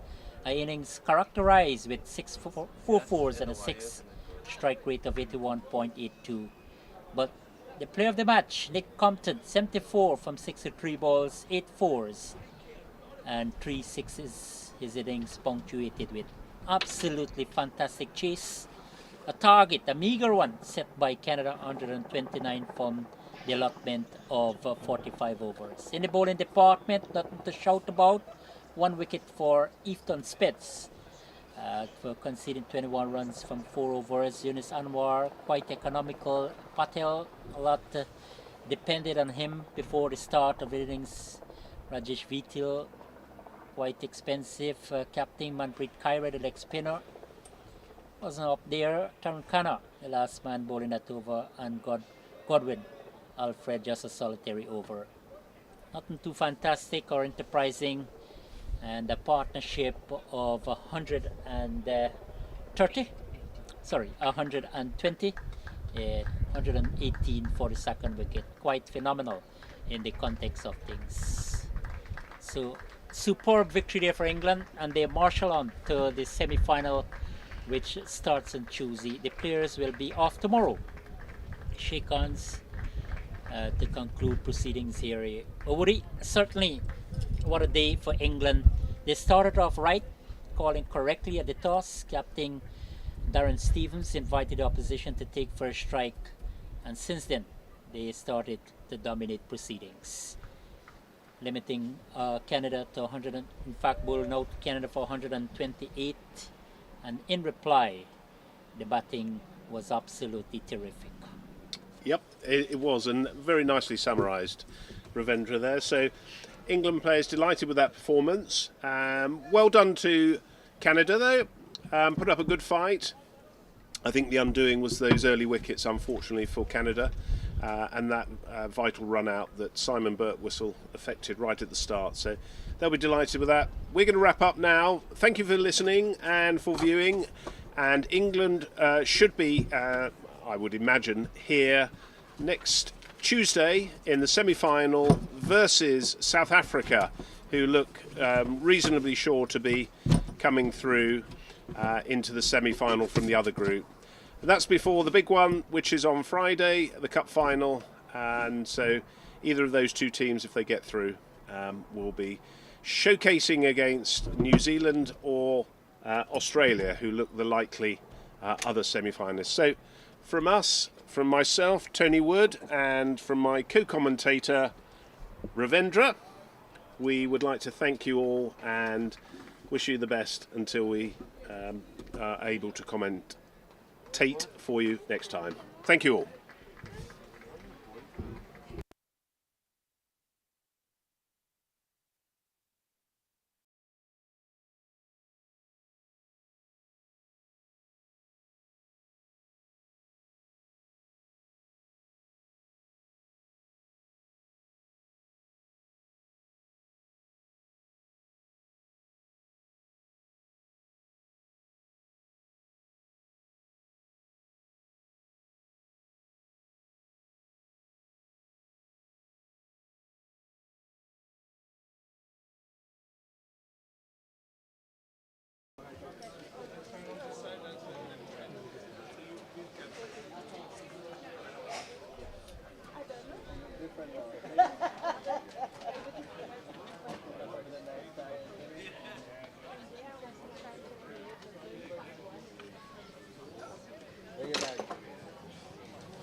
You guys just missed the rain, eh?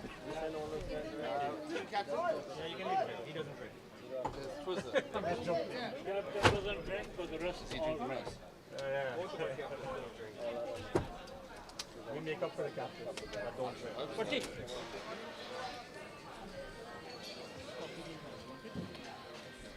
Few and one, only a few one. Yeah.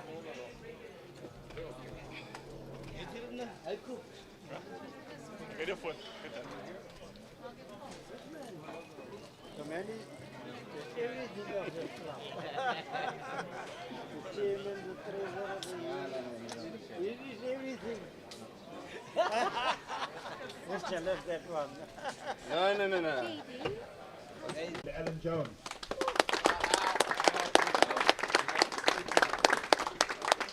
Thank you also to the 3 Point Cricket Club as well as Blake Freight and their team for hosting us for a great event. This is not the first time we've had this, the second game or the third game, so thank you guys. Round of applause for you too. I thank all of the followers of each team for the enthusiasm and commitment shown in supporting their team. So well done, guys and ladies. At this moment, I'd like to call up on the Canada manager, Mr. Akshay Pandya.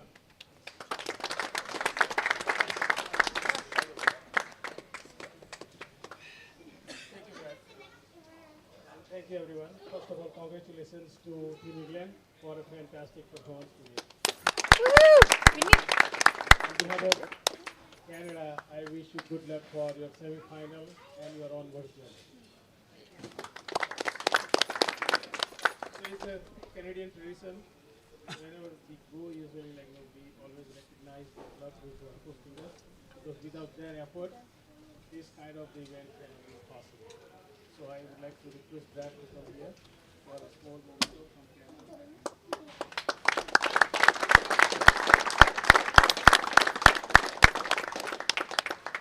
And to put this entire tour together, it requires a lot of effort behind the scenes.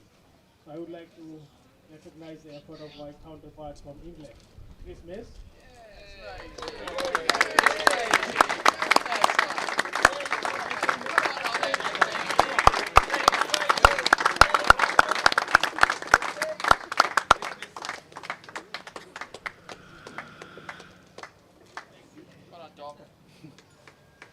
are a few other recognitions, so I would like to request our captain, Manpreet Singh, to come here and recognize the best player from the England side, is Nick Cup.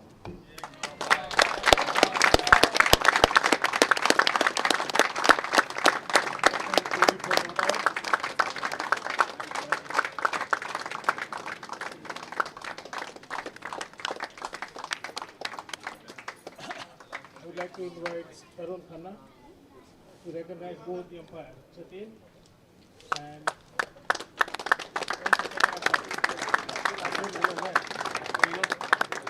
Jatin will take both the caps for the umpires. Thank you so much.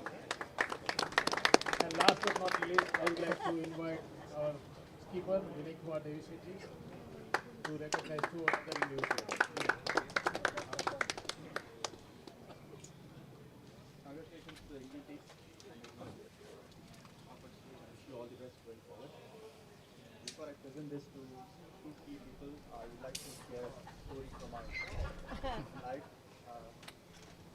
Before I became a Canadian citizen, I did all my 11 years of in Hyderabad, India.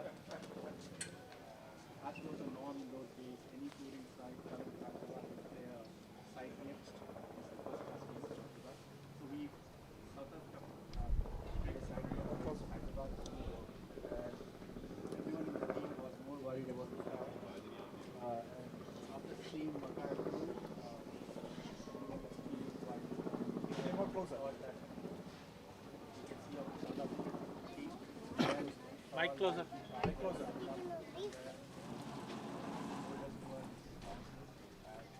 That was the only time in my entire 11 years of cricket I did that. That's the beauty of this great game. They transfer me to better. I had to work a lot on the practice.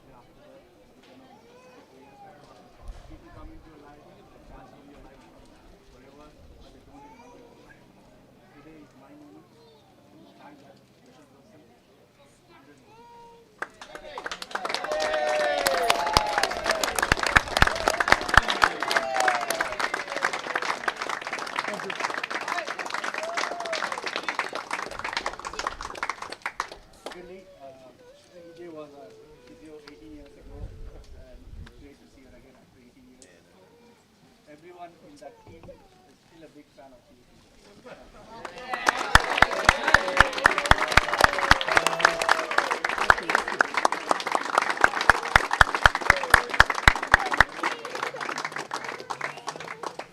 Thank you for that. Now call upon the Canadian captain, Manfred Kleider, to say a few words. Thank you very much. First of all, thanks to the ground guys who give us a very good track. It was a rainy day yesterday, but they have done a very good job. Second, I would like to thank to England team who played a very good cricket today. And hard luck to Canadians as we shot few runs, but going forward, good luck to England. Thank you very much. And next up, the winning captain for England, Mr. Darren Stevens.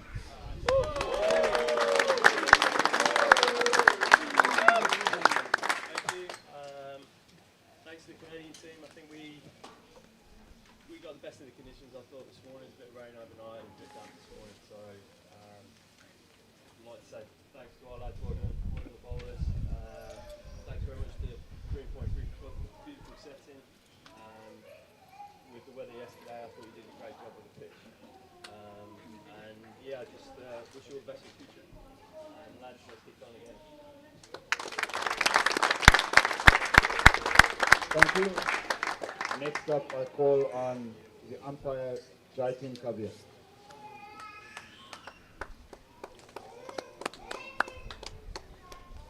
Guys, I'll be announcing 3 awards today. We'll start with the man of the match. He also a brilliant 78 not-out performance. But then man of the match goes to someone who gave away 16 runs with 2 measures in his 8th over, Mr. Gary Park.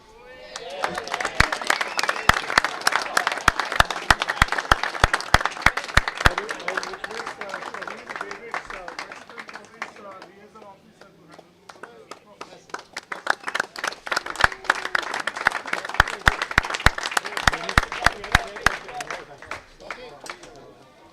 Don't go with Mr. Shaheen David to stay here. Second one, losing man of the match, again from the Canada side, this is someone who scored 30 runs and gave only 18 runs in first 5 overs. It goes to Yunus Anwar.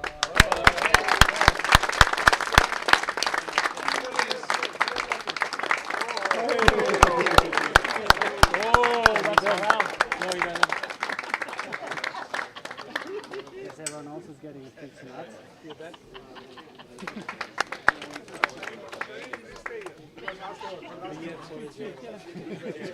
Can't use that either. Everybody, that's for you. Awards, the Spirit of the Cricket Awards. Now, this person means both teams played fantastic cricket. They were appreciating the fielding efforts and the batting efforts to each other, well complemented. But this person whom we are going to mention, he was uplifting the spirit. And there was one particular incident when the batsman got hit, and this person was staying with the batsman, making sure the batsman was alright, while all the 10 Englishmen were assembled on one other end of the wicket. It goes to Mr. Sean Park.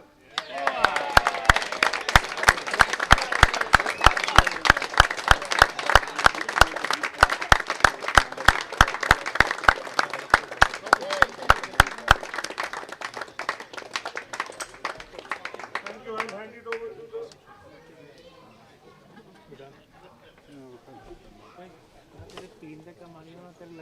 Conditions are supplying us. Thank you, everybody. Thank you for coming through. And on behalf of Greenpoint, we salute you.